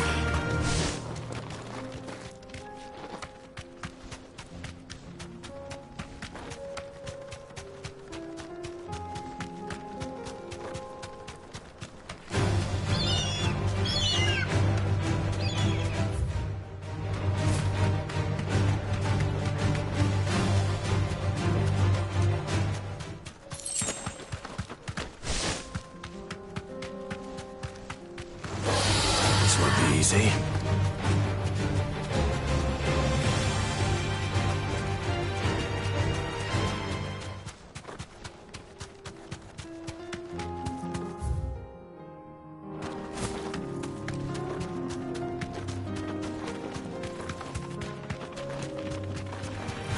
Enough of you, are there?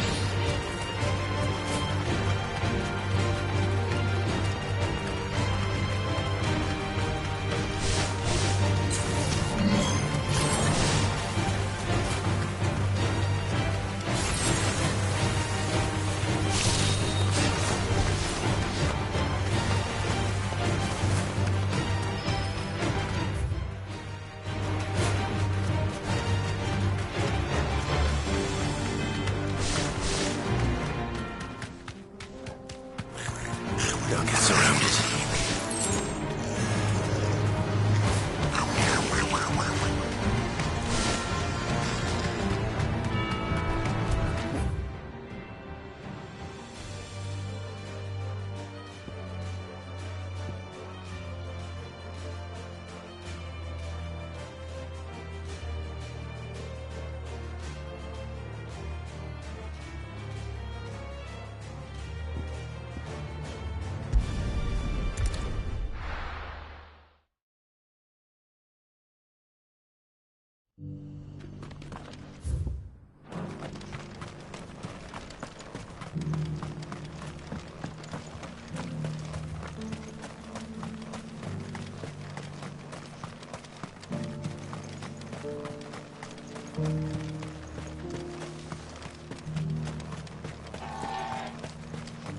The free city's under siege? Beautiful. Not here. This is no time to ride.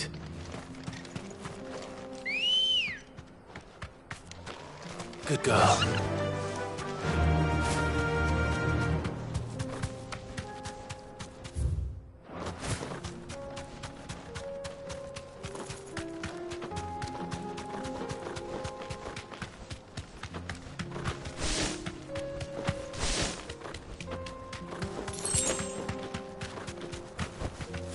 Be safe.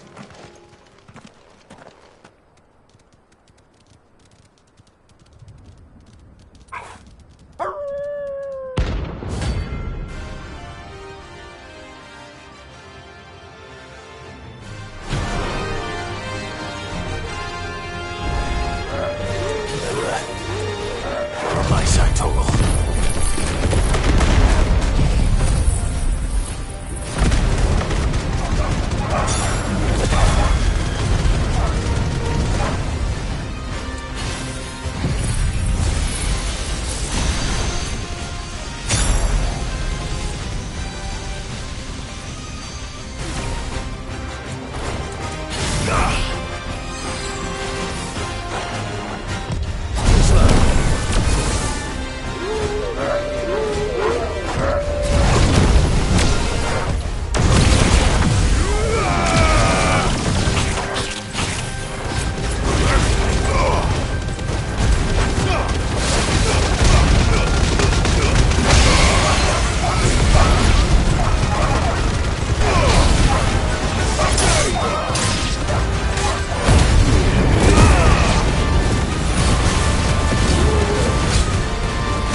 Shouldn't have messed with the leader of the pack, eh, boy?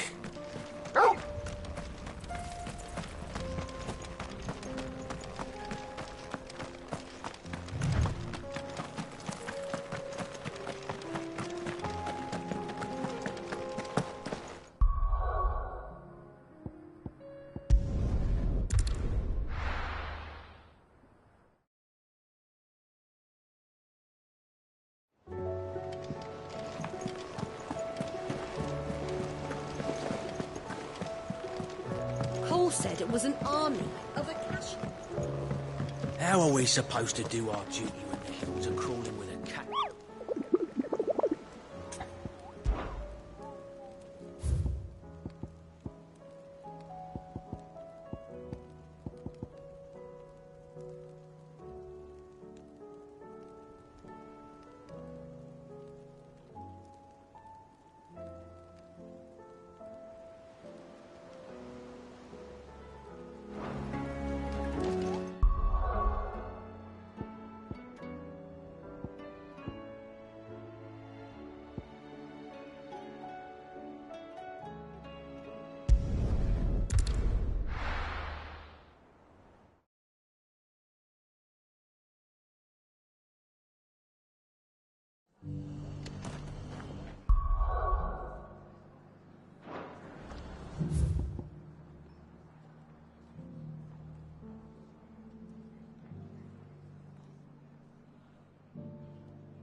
I'll build a barricade so sturdy, even a bandit.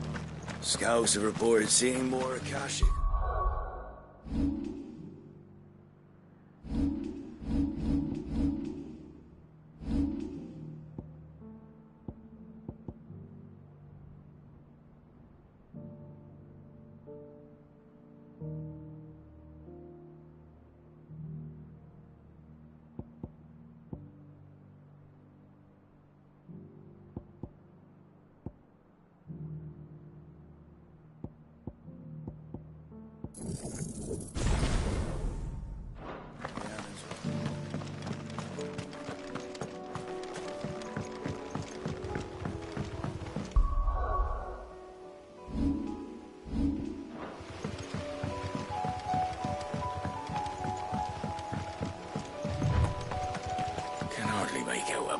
Thing. All for a sunny day. Let's go.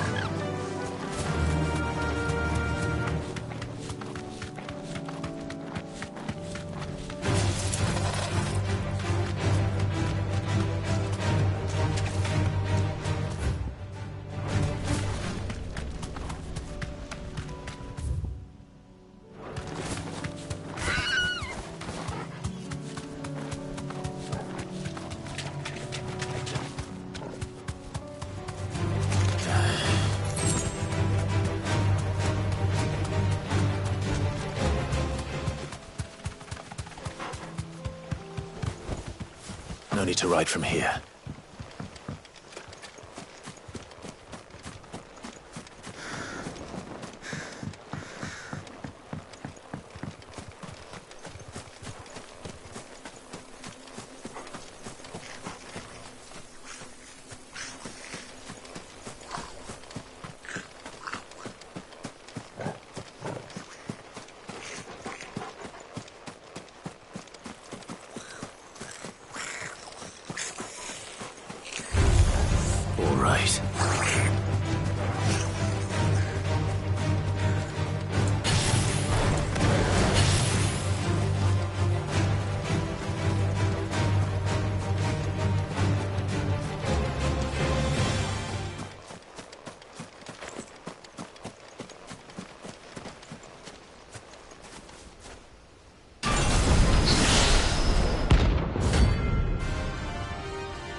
This one has a little more life left in it. All right, then.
Back to sleep with you.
Cole said it was an army of Akashi.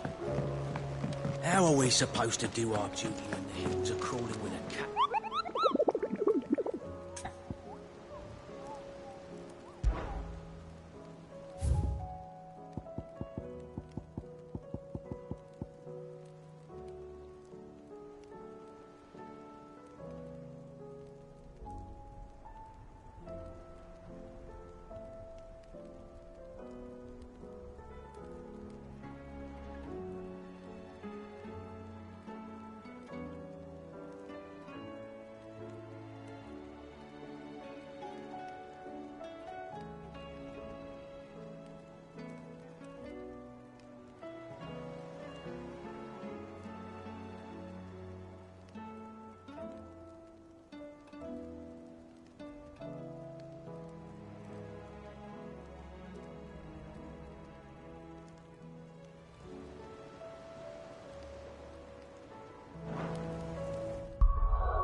faster!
This beast isn't to be trifled with.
I'll be taking you all to a storehouse.